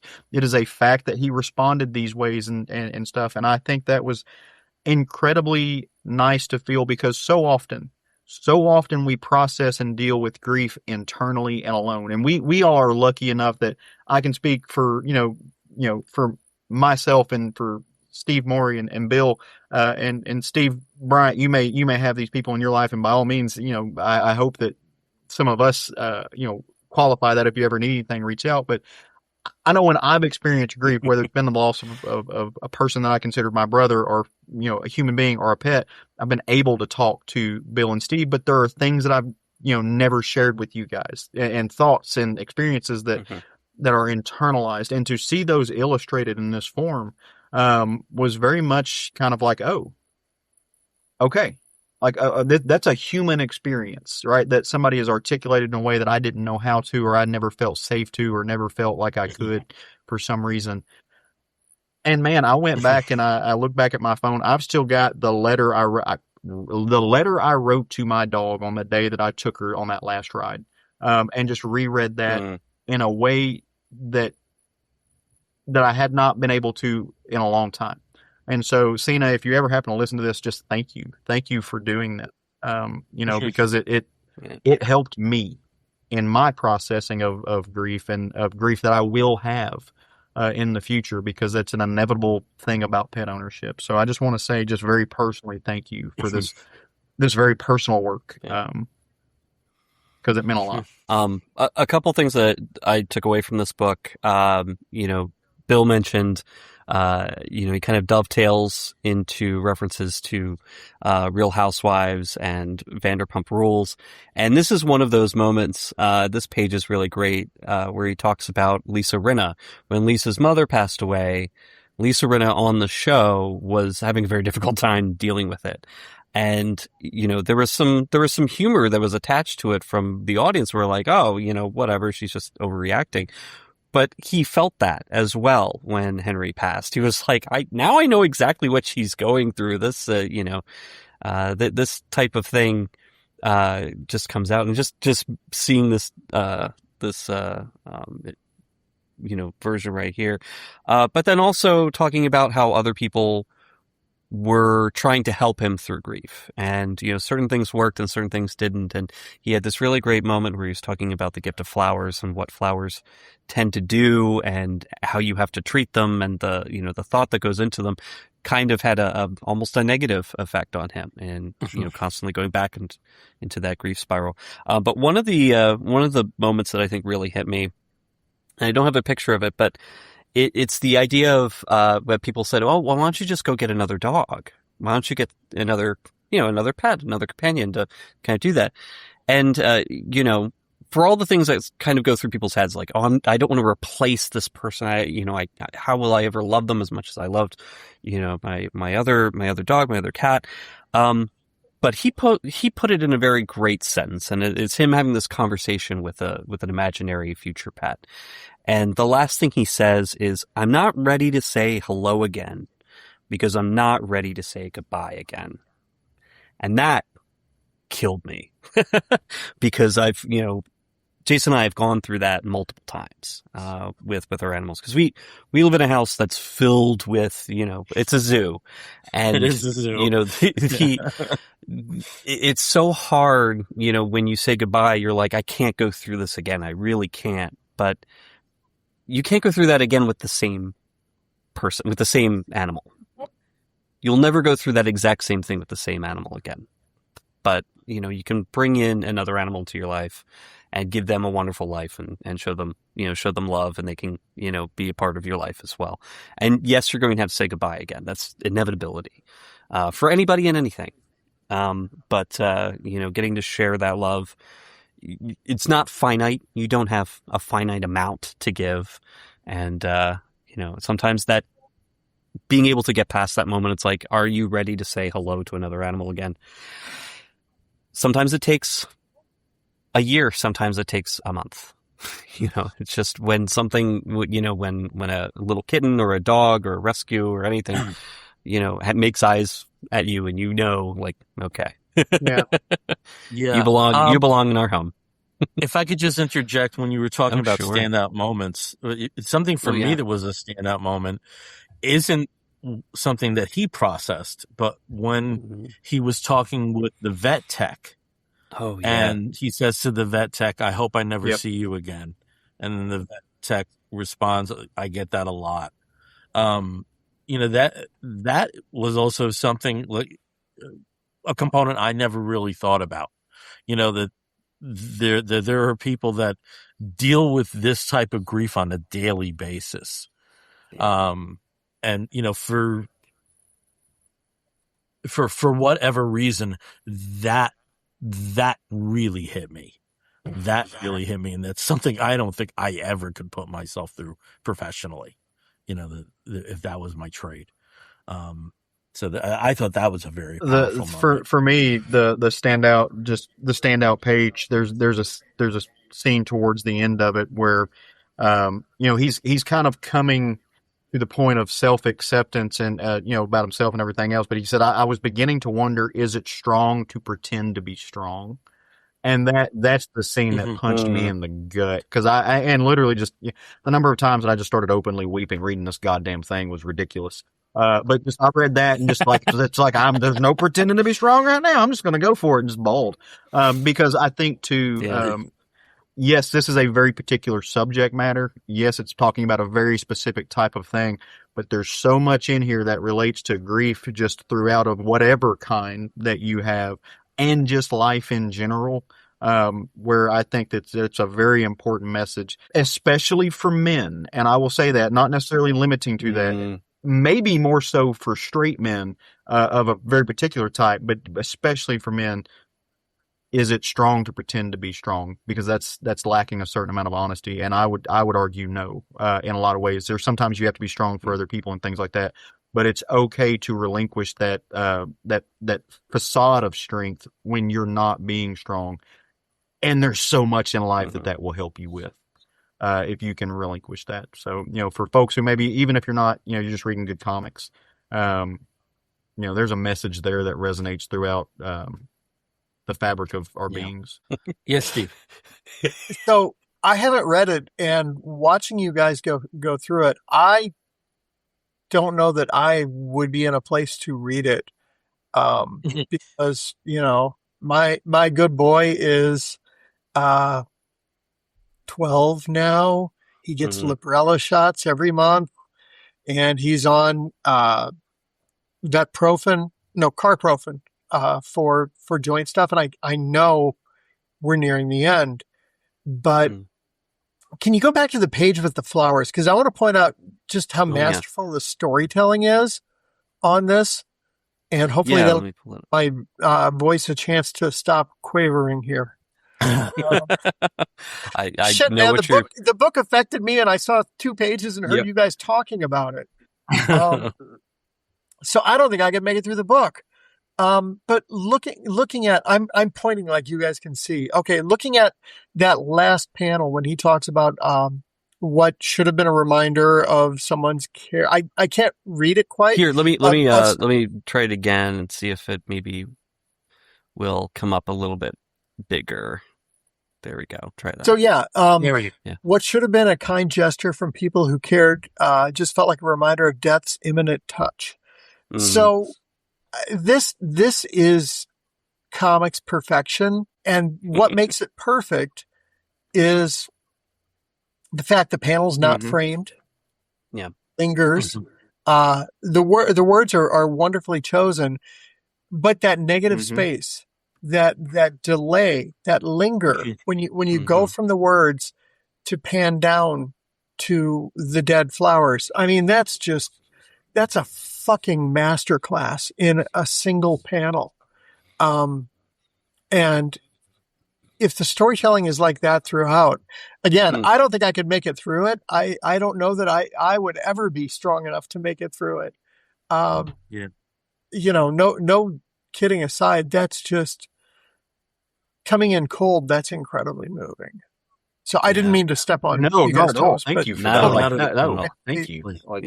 And just as I said earlier about there not being, there's no wrong time to process the grief. Possibly there's no right or wrong time to sample this, but that it exists, I think, is a comfort. This is something I could see handing off to people. Yeah. And say, read this in 5 months. Yeah. I could definitely see doing read that. This when you're ready. I'm being a dick. I'm putting it in my guest bathroom and going to catch somebody unawares and just leave them off the skitter. That's what you get for coming into my house, motherfucker. You're going to get people punching you out of nowhere when they walk out of that bathroom. Sobbing from the bathroom at a party. That's right, you asshole. I can see it.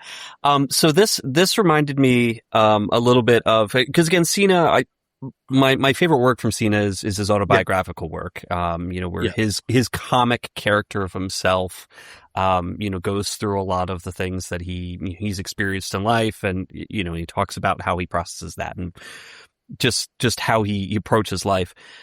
There's another book that was also another writer's way of processing the passing of his pet, and that is Steve Orlando's Rainbow Bridge that came out several years ago. And that was again, had a very similar impact on me when trying to read it, but it also was a much more fantastic, fanciful version of this where, you get to see that things are okay afterwards. The little boy who's lost his pet, he can actually go and be with his dog, and the dog is encountering other animals that have crossed over and all sorts of things. And it just creates this sort of imaginary world, this future where, where his dog is okay and everything turns out okay in the end, and he can process his grief through that. And Steve's process, when I talked about that with him, like he basically said the same thing, that it was his way of working through his grief, in a very sort of, imaginative, fantastical way. And this is another way of going through it. This is, talking about the real feelings, talking about the real situations that he found himself in, and being in a beautiful French villa surrounded by, reality TV stars and spending the entire night crying in bed. That's, that's kind of what we, what he was able to work through. But yeah, very recommended. Just for conceptual continuity, I want to add in there that this was born on Kickstarter, and that's the way that I think a lot of us all got it. So it's again, Kickstarter is a great place to find some really good comics. And it was also, because back matter matters, it was also really cool to read through there and read the names of several people that we know who contributed to this book and made it come to life. Like there are several of our friends in the listed in there, which I think is very cool. Yeah, and there's also several people who should be in there but don't read the Kickstarter updates, like usual. But again, if you do want to go after this, people that are listening and viewing, you can go to sinagrace.com. Mm-hmm. So. Yeah. All right. Awesome. I say let's put that to the side, dry our eyes, and talk some superhero shit for a little while. So you have a hot book. So why don't we start with yours? It's a hot, sexy book is what it is. Very hot, very sexy, very DC, in fact. So we talk about the Absolute Universe. There's a lot of great Absolute books out there. And the DC Universe Absolute series count is expanding. We're actually adding a couple more books. One of them that's coming out is Absolute Catwoman, but this one that dropped this week is Absolute Green Arrow. So I read this. I never read Green Arrow books. These guys have talked about Green Arrow. They love Green Arrow. They like talking about, some of the stories that he's gone through in the main DC universe. And I smile and I nod and I'm like, yeah, a guy with an arrow. He's Batman, but he wears green. I just have to interject. You haven't even read the Kevin Smith, Phil Hester Quiver? Oh no, not the Kevin Smith one. No. Oh, honey. Yep. You should change that, or at least the Longbow Hunters. Or the Mike Grell, Ed Hannigan one. Yeah. So Longbow Hunters, that is actually referenced in this first issue, which is kind of interesting. But yeah, so I'm like, I don't read that. But of course, I don't read Batman either. And yet I've been picking up and reading every issue of Absolute Batman. So I was like, okay, I'm gonna keep my streak going. I'm gonna pick up and give every Absolute book a try. And I have to say, I love this first issue. I think it's a great introduction to this new world, this new version of Green Arrow. And he's not even in the book all that much. In fact, the main focus of this book is Dinah Lance. So it opens with a tech billionaire and all of his bodyguards basically being attacked by a masked individual who is shooting green arrows that are tipped with poison and killing off everybody here. And in fact, the tech billionaire, is not going to make it out of this encounter alive. But that's just the prelude. The majority of the book concerns itself with Dinah Lance. Dinah is a former Star City cop. She became an MMA fighter, fighting under the moniker Black Canary. But now she is a bodyguard for hire. So she, is a bodyguard for rich pop stars and debutantes, and really hates who she works with. And she's going through a lot of issues. She's processing grief from the death of her mother. Her father is dealing with cancer, and there's a lot of stress on her for trying to, keep them getting enough money so that they can pay for his medications and his treatments.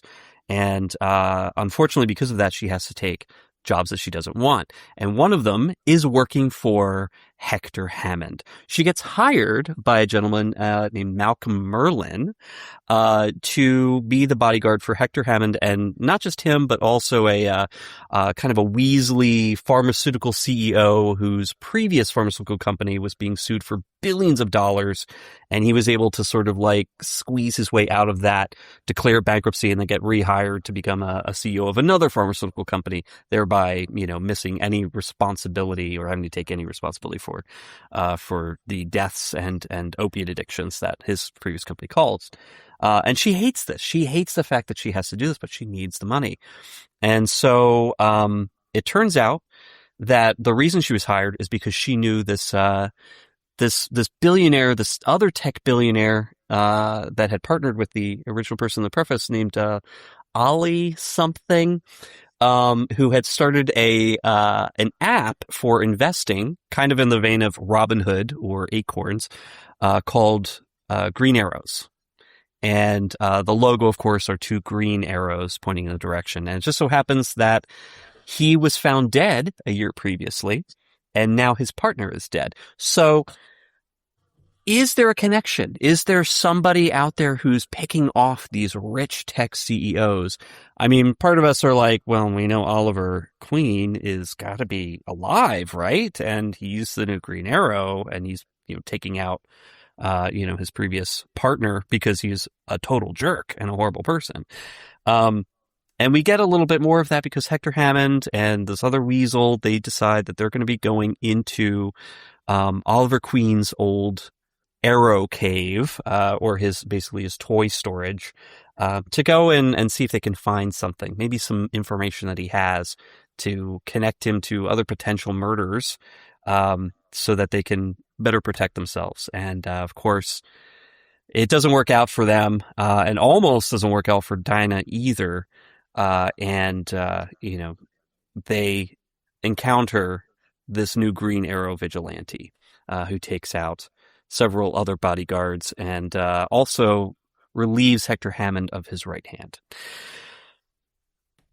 And that's where we'll end it, because there's a great reveal in the last page, which I think is pretty cool. But it also references many other things. There's a lot of Easter eggs that get thrown out, and some characters that get sort of mentioned, and you're like, oh, wow, how did they work out? How are they, because they're part of the family, the Green Arrow family in this. But I do have to say, the creative team on this, let me see if I can make sure I get everybody's named right. One of my, more recent favorites, Pornsak Pachechote, who is fantastic. If you ever read The Good Asian, that's one of his best works. Which absolutely love that. Would also be a good crossover for Athena Voltaire. Just throwing that out there. Yeah. Chinatown in the... not be interested, but I really enjoyed The Good Asian. But, so good. I'm an E-lister, so I get it. But yeah, so I'm excited that he's writing this. Raphael Albuquerque on art, Marcelo Maiolo on colors, and Jeff Powell on letters. I'm really excited with this creative team, and I can't wait to see where Absolute Green Arrow goes. And yeah, guess what? I'm going to be buying and reading this every month now too, which is insane because I don't read Green Arrow books. But now I am. So okay.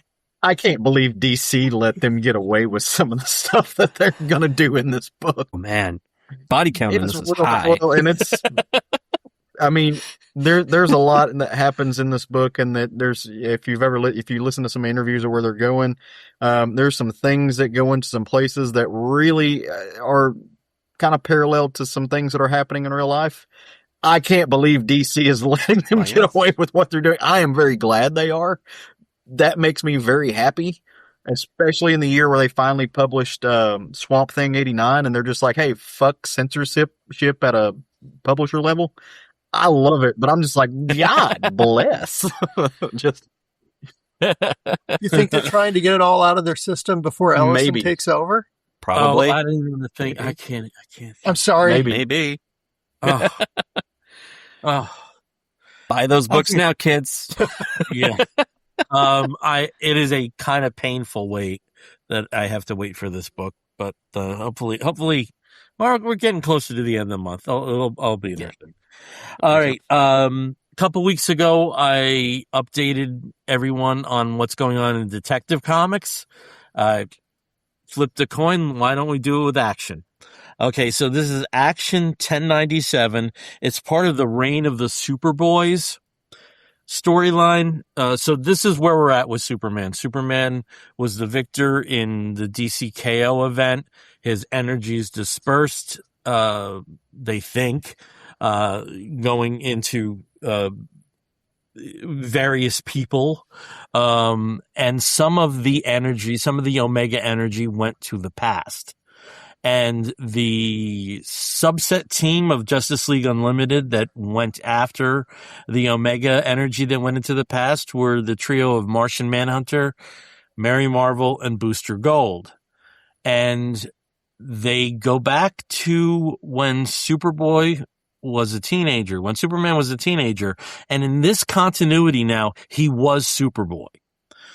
And there's a lot of speculation about what exactly is going on with the Legion of Superheroes. They definitely were a casualty, at least at this point, from the way things look with the events of DCKO. There is a new Legion book coming out, but this represents the first time that Clark met other superpowered individuals in this storyline. So Reign of the Superboys has a lot of mirrors to Reign of the Supermen from the post-death of Superman storyline. It covers 4 different Superboys. It covers Clark. It covers Connor Kent, who was involved in the Supergirl storyline. There is a different Superboy Prime. Same concept, though, that he's from our Earth. For some very meta discussions in the main Superman book. And over in Superman Unlimited, there is a John Kent who is de-aged a little bit and may not be the same John Kent. So we have to let that storyline unfold. But just like the introductions of Cyborg Superman and Eradicator and Steel and Superboy in the 90s, we have a focus on 4 different versions this time of Superboy. So Steve, if you can go to the first image that we have here, do you think you can move that? There we go. So, just as it says there, it's Metropolis years ago. We see Clark getting punched, and it's the first time he's ever been hurt from any kind of physical action against him. And, though this is carrying over from what happened in the previous issue, which is a lot of setup, I have to say, there is a version of the Lord of Time, named Epoch, who is there, basically to see what's going on with his mission is almost the same as the Justice Leaguers of seeing what happened with this energy and trying to figure stuff out, but he's not doing it on the side of angels. So Superboy crashes back into his own barn, into the Kent barn. And Steve, if you can go to the next panel, there's already action going on where this Epoch is fighting the 3 Justice League members. And Steve, if you can go to the next panel that we have there, the next page. So they basically introduce themselves to Clark after Epoch disappears, and we have these really concise and economic introductions to the 3 characters. So you have John Johns with his background that he's from Mars. Mary Marvel has been endowed with certain virtues, and Booster Gold is a scheming little shit, that, access some elements from the future that he wasn't supposed to, and went back in time and became a superhero. And there was very much like a Justice Gang vibe to the action there. So they're talking with Superboy, and he's like very clear that they know stuff about him. And just an offhanded comment about this gun that was left behind. And John says, that does look Krypton in nature. And this is early enough in Superman's development that he just asks, what's Krypton? So they know from this point they can only reveal so much. Again, this universe is kind of reforming, but it's also reforming around Superman. So the whole like timey-wimey, Back to the Future conundrums, they have to pay respect to it. So what are they going to do after this? Well, they're going to eat. They're all really hungry. So Clark brings his new friends into the house, and again, the Kents are very welcoming. They've already seen some shit because, they have an alien living with them. And, he introduces the versions of them, of the civilian versions of the characters. And it leads to some really touching moments, actually, of John kind of apologizing to Booster Gold, because Booster went through some shit in KO. And, basically apologizes, saying we shouldn't have had you go off to the source well by yourself. And, again, Mark Waid is writing the Justice League Unlimited title, so there are some carry through here. The standout moments, though, were with Mary Marvel, because Mary, as Mary Batson, is the same age as Clark at this point. And, as they're talking about, she's saying, like, I don't really know him in the present day. If any of us have a relationship with him, it's Billy. And they have some really nice moments here of just two teenagers talking to each other. And of course they're planning about what to do next to try to find this Epoch villain. But they, this almost looks like the start of a friendship. It really does. And I would be very interested to see how that carries over. And then, Steve, if you can just keep going there, Epoch returns to the ranch. The much younger version of Jonathan Kent says, "Get away from my boy," in the way that a farmer would. And then they discover something after he flies off. It's like, he took Kal-El's rocket ship. So this was just a nice 22-page superhero, filled cliche and goodness, some great fight scenes. The artist in here that provided this is a female artist, Scotland. Not that it matters if they're male or female, but who's a new name to me, Skylar Patridge.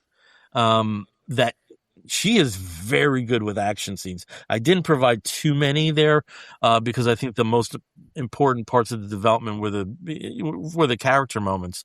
But it lives up to its title. It's Action Comics. And I'm just really happy to see the state that stuff is in right now. As we're saying, of the big two, DC has it all over Marvel right now.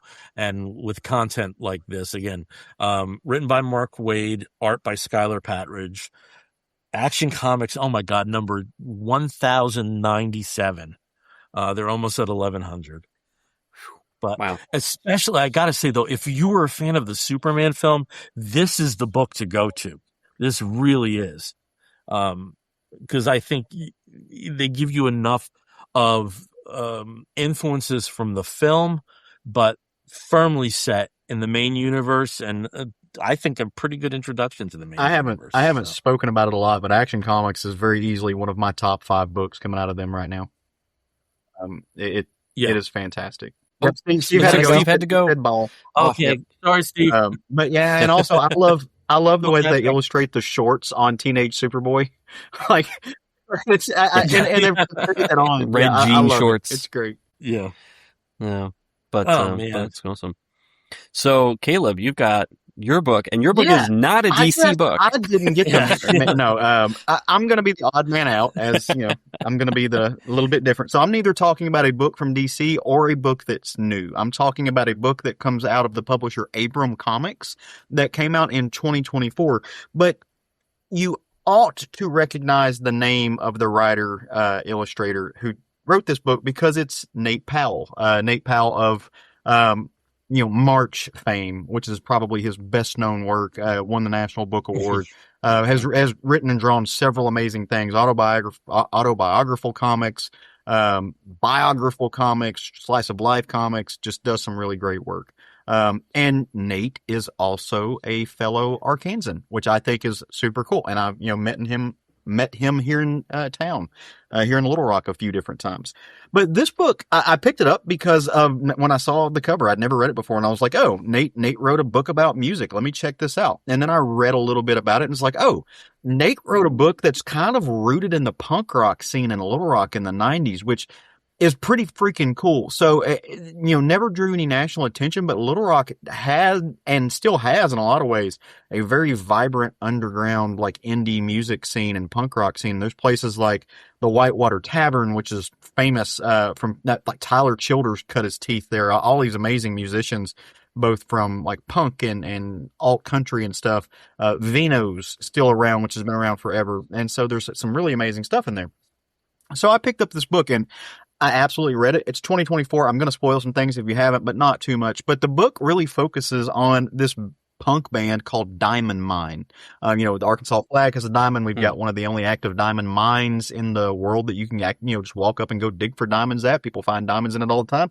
Very much a thing here in Arkansas. And this band is made up, it's a 4-piece. It's made up of Jody, who is the bassist for the band and the narrator and kind of the main focus of the story. Diana, who sings and writes music and is their lead kind of front woman. Napoleon, who plays lead guitar, and their drummer, Steph.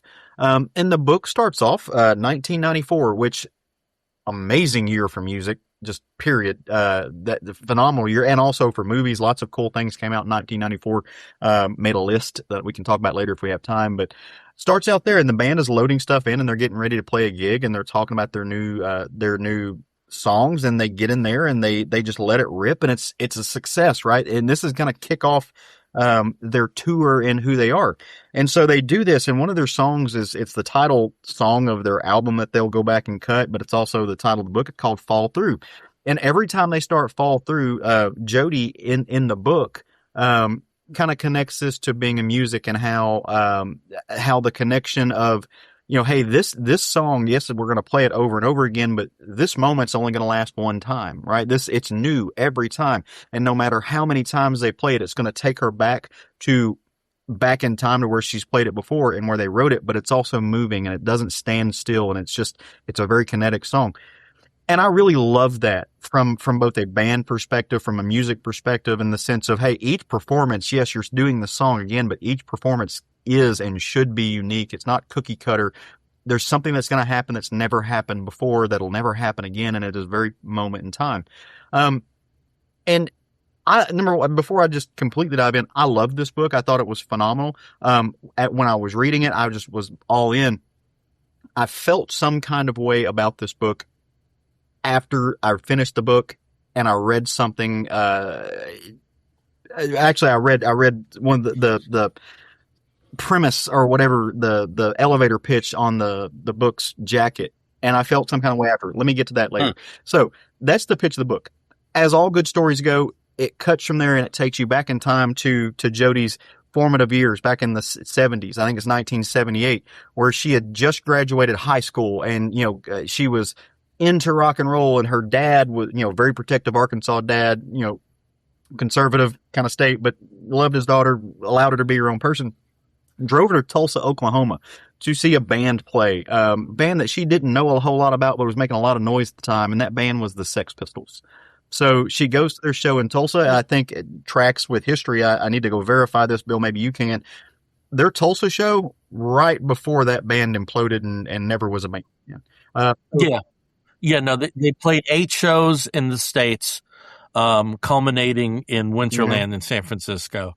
And Tulsa. And so Jody was at that Tulsa show and talks about being 18 and her dad was all, waiting out in the parking lot, let her go do her thing. She was able to link up. She met somebody at the show who turns out to be a journalist who was following the band around and was talking to her. And she was like, well, I want to go on the tour bus. And her dad happened to be there. He was like, yeah, let my kid go on the tour bus. And the journalist was like, no, your daughter has no business being on this tour bus. And then groupies walk up and get on. He's like, well, what about those? You saying my daughter's not good enough for you? And she's like, Dad, chill out. But Steve Jones, as kind of catches what's happening, throws a broken head of a guitar out, which I have no idea what actually happened to that show, what may or may not guitar that may have been. I do know that Steve Jones, the guitar that he started out playing and played through most of their tenure, was actually the guitarist of, I think, the guitar that used to belong to one of the New York Dolls, if music history is right. It may be, but it more likely is Okay. the Faces, because that was the, Rod Stewart and the Faces, because that was the band that they like stole like almost all their gear from. Well, and Malcolm, Because Steve Jones yeah, he was a thief. yeah, and Malcolm McLaren, I think, also had much. something to do with both the New York Dolls and maybe the Faces too. So there's some connection there. I need to go back and Yeah, he was the last manager for the New York and so Dolls. that may be there's part of where that legend comes in at. But anyway, so that plants the seed, and after that moment, she kind of goes into what I think a lot of people do. Life happens. She's not playing music, but she wakes up several years later and was like, I'm working in a gas station in Arkansas. Fuck it. What am I doing? Let me start a band. And she starts a punk band, and that turns out to be Diamond Mine in 1994. And so they are writing this music, and it formulates together, and they have this very powerful song and this momentum that builds throughout their tour and the self-publishing. They print 700 records, arguments, breakups, get backs together, things like that. Phenomenal book that really just dives into the life of a band, how these things live in amongst themselves, some of the struggles that can go through, and how the band grows and ebbs and flows and things like that. And just where they're left with as the band comes together. And Jody finds out a lot about herself. Also that she's at the very least a bisexual woman, what that's like, and exploring. So there's some queer elements to this book. Go read this book. That is what this book is, right? That is the book. It is very mostly linear, things like that, very steeped into. Here's where I felt some kind of way. If you read the book, the opening pitch to it is the band Diamond Mine seems to emerge in 1979 as Arkansas's first punk group. Instead, this quartet's revealed to be an interdimensional travelers from 1994, guided largely against their will by a powerful spell that vocalist Diana embeds in their song Fall Through. That's not this book at all. There is nothing in the actual story here that implies that they are interdimensional traveling. There's nothing in the story that implies. She talks about writing spells into this book. That part is in there. She talks about pouring herself in almost, and maybe because I went and saw this band a few weeks ago, but in a very Florence and the Machine type way. Like my music is music craft. It's witchcraft, right? Diana comes at it like that in the book. There's nothing in here that insinuates that they go back in time every time they sing this, or they're having they're replaying shows that they could have played. None of that is in this book, at least that I picked up on. And I went back and read it again because I was like, okay, I missed very significant plot points. Apparently, I was not doing the close reading that I should have been doing on a Nate Powell book. It's not here. I don't understand it. This book is enough. This book is wonderful. I don't know who read this book and said, hey, Nate, maybe you should make this an interdimensional timey-wimey time travel thing. It don't need to be, and it's not in it. Nothing in the text supports that. And so that's why I almost am viscerally pissed off about this book. So I don't know. I have no idea maybe if I'm not picking up on something. If you've read this book, come to our Facebook group, connect with me on Instagram or on Blue Sky or wherever, and tell me where I'm missing what I'm missing. Because I'm not seeing it, and it's troubling me. I'm going to lose sleep over this. So that's where I'm leaving it. But a wonderful story nonetheless. This is really in my wheelhouse, as you can tell. Who was the publisher for this? Yes. Abrams. That's right. You did say that. I don't know much about Little Rock punk, but I do know that it was one of the, not necessarily the bands that came out of there, but the fandom. That Little Rock was one of the major centers of noise rock fandom. Yep. There's a band Unwound from Portland, and I think with their metrics that 1 out of every 7 records by Unwound was sold in the Little Rock area. in the art. That would not surprise. Yeah. We really do. And I am, shame on me for not being steeped into it, mostly because I just, on a Friday, I want to stay inside and not stay out late. But I don't go to nearly as many shows as I could. But again, we've got places like Whitewater Tavern, Vino's, several places downtown where there are just really, really cool bands that play, and come in all the time. Yeah. Like, okay. So, Caleb, this is like, you listen to our show, we're going to have tangents. Have you heard of a band called Everyone Asked About You? I have not. No. Okay. Little rock band. Everyone Asked About You. They released one record in the late 90s, broke up, went about their lives. One person became a swim coach, another a nurse, has a couple of LGBT members. And years later, the Numero Group, which is one of the best reissue labels out there, reissues their first album. They gain notoriety. They start playing venues that were much bigger than they ever played. They put out their first new album since their first in the late 90s in 2024. There is a Rolling Stone article about them. I very much Check it will. out. Yeah, that's awesome. I need to know more about it. And I was reading it. It was like, oh my God, yep, Unwound. That was their big influence, Unwound. Yep. Yeah, I need to get more steeped in the Little Rock music scene, mostly because I'd like to, as I've been playing more and more regularly, and just I've been playing the shit out of music lately. I've been playing a lot, and I'm not good by any means. I've gotten a lot better than I used to be. Would kind of like to find some folks to play some music with. That'd be super fun. But I just want to take a brief minute because the book is mostly centered around 1994, and that was yet again an amazing year for music. 9 Inch Nails' Downward Spiral came out that year. Alice in Chains, the Crow movie and soundtrack came out that year.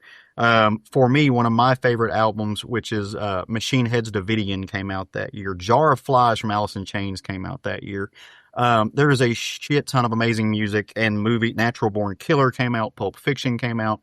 So just from pop culture, 1994 was an insanely good year. There's so much good stuff in that year that you could just live in forever. I did. and you are. And the best album that year lived through this. Yeah, yep. Above everything. It's a shame that it's not remembered the way it should be. Yeah. And I love that album. But it's not. I wish it was. Okay. So we got 3 pretty cool books there and one that broke our hearts. So good stuff. Very good stuff. Good stuff. Go look them up, and while you're doing it, jump on the Cool. Kickstarter to support Athena Voltaire. Yeah. And Steve did apologize that he had to leave. So we all got that message. So again, Steve M is gonna supply the links for Steve B stuff, and we'll be good there. But it's always a thrill talking to Steve Bryant, and luckily we'll be seeing him in less than 3 weeks. Very cool. All right, so we're going to start wrapping this episode up, and when we wrap an episode of the Comic Book Bears podcast up, one of our almost our penultimate stops is where we show off our geek gets. Now, I didn't really get much this, and I'm usually like the one that has stuff to show off. So can we still go around? Do we have stuff to show off? Steve, what you got? Well, I just have one thing. So the last time I was here, I had a brown cup. This time I've been drinking from a green cup of the Burger King collector's cups for the Mandalorian and Grogu. So this one has a bunch of symbols, a bunch of Mandos, and of course it's hard to see, but a little Grogu on there. It's concentrating very, very strongly. So that's why I've been drinking out of all night. The Mandalorian and Grogu, watch this space. Yes. We got some brewing. Yes. Okay. Caleb, what do you have first to show and foremost, I have it on good authority that the Cubist Flamingo believes in you and wants you to have a beautiful week. Be safe on this Memorial Day and think about the what all that entails. So that's it. My geek get, Absolutely. I'm actually really excited about this, and so it's not an average geek get. I have a new guitar. Nice. This is an acoustic bass. Beautiful. This is an acoustic bass that was handmade by a gentleman that is my third or fourth cousin, who in his retirement years, he decided that he wanted to build acoustic guitars. And he's been a guitarist, he's been a musician most of his life. But he is somebody, and I can relate to this, that music does not come naturally to him. So he's had to work really hard on it. And so he builds acoustic guitars, and so far he's built close to 30. He's built 2 basses. One was for himself and the other one is for me. And he based it off of a Gibson SG. I got to see this instrument come to life from just bare pieces of wood and blocks, handmade in Hazen, Arkansas, by, just a fantastic individual. And he doesn't sell them. His name is, his last name is Shuck. That's where the S on the headstock comes in at, if you can see. He just does it for friends. And I don't know if he ever will sell it, but, incredibly well designed. It's got a port on the side, which is not something you see a whole lot. This gives this thing so much volume. And one of the reasons that people don't play acoustic basses without electrifying it is because you can't hear it. This thing resonates. I can be playing it up here and Roger will be like, are you like playing that into a microphone? Like, it gets loud for an acoustic bass. Never seen anything like this. And so I love this. And so thank you both to Mr. Shuck and to my dad, who bought me this because he wanted me and my brother. He bought my brother an acoustic guitar. He bought this for me because he wanted us to have a handmade guitar from home. And that was family. So I'm in love with this thing. And what a story. I'm absolutely in love with it. And it's fretless. So it's going to make me a better player whether I want to be or not, because I have to understand and hear the notes that I'm playing. I don't have frets to go by. So just an incredible piece of equipment. I love it. I just love noodling on this thing, and I get to sit around and play it in my living room without bothering anybody. So when Roger won't let me turn up that thing, I get to bring this one off the rack. Yeah. I don't have much to show off. Well, one thing though, well, 2 things in my hand. You guys remember I was doing a lot of comic book auctions a few years ago, and then that resource kind of stopped. And there's another one that I've been attending through Mint Hunter Comics, who is one of the best YouTubers. James is one of the best YouTubers in terms of comic stuff. I mean, there's stuff that I'm not necessarily aligned with, like slabbed books, but still at the same token, some interesting stuff, some good content.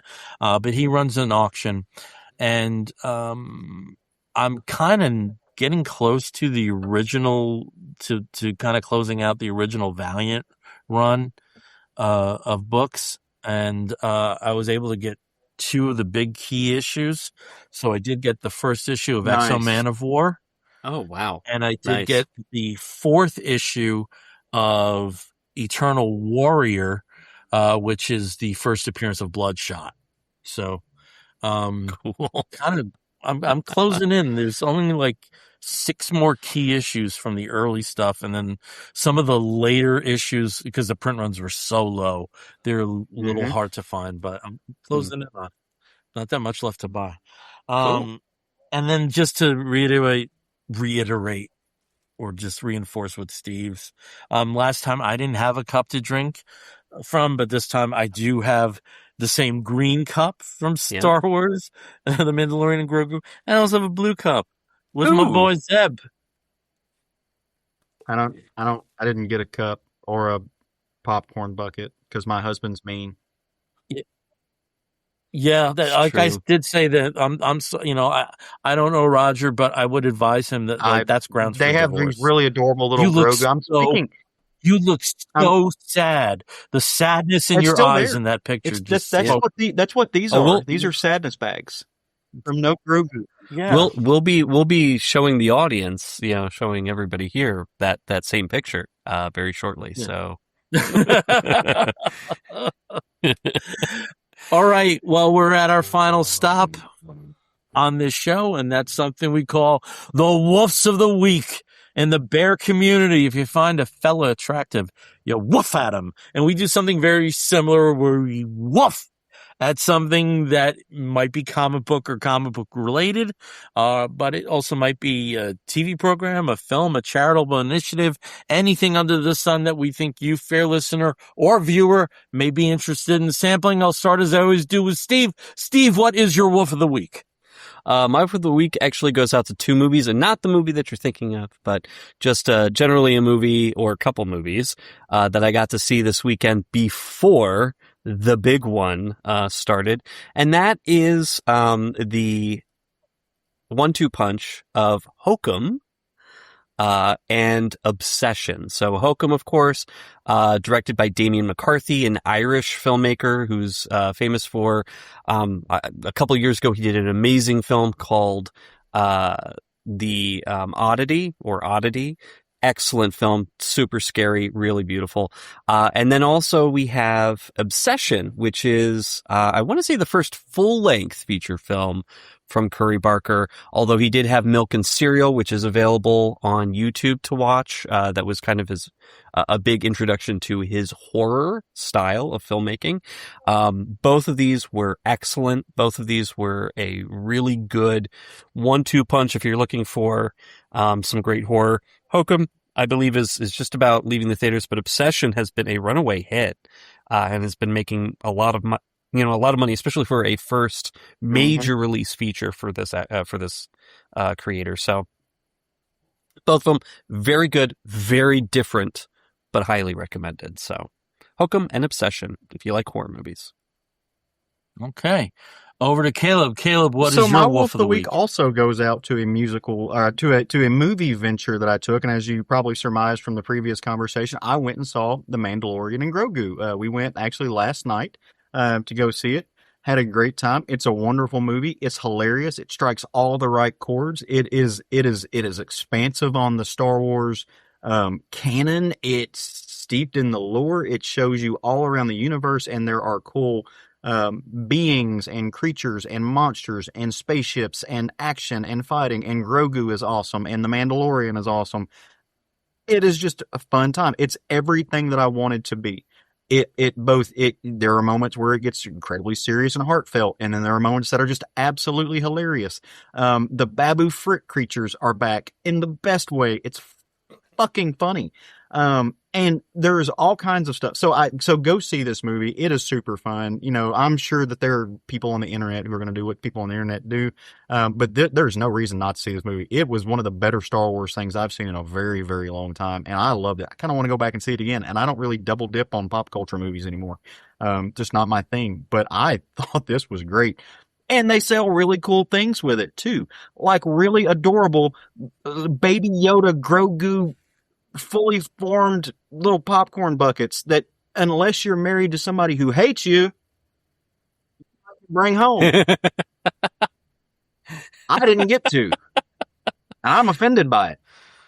Taking umbrage. And we'll be bringing this and raising this point up in future arguments. Okay, so I do have to ask though, Caleb, have you made it over? I know you're the healthiest of the three of us in terms of your eating habits.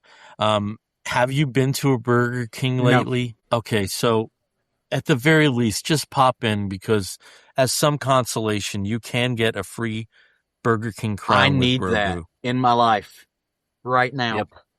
Yeah. Just run into one. Don't even don't even order anything. Just I'll get some fries. I like their fries. They have good fries. Okay. Yeah. If you get a kid's meal that comes with a toy, you automatically do get a crown too, because but the crowns are all over they're everywhere. They're all over the stores. Yeah.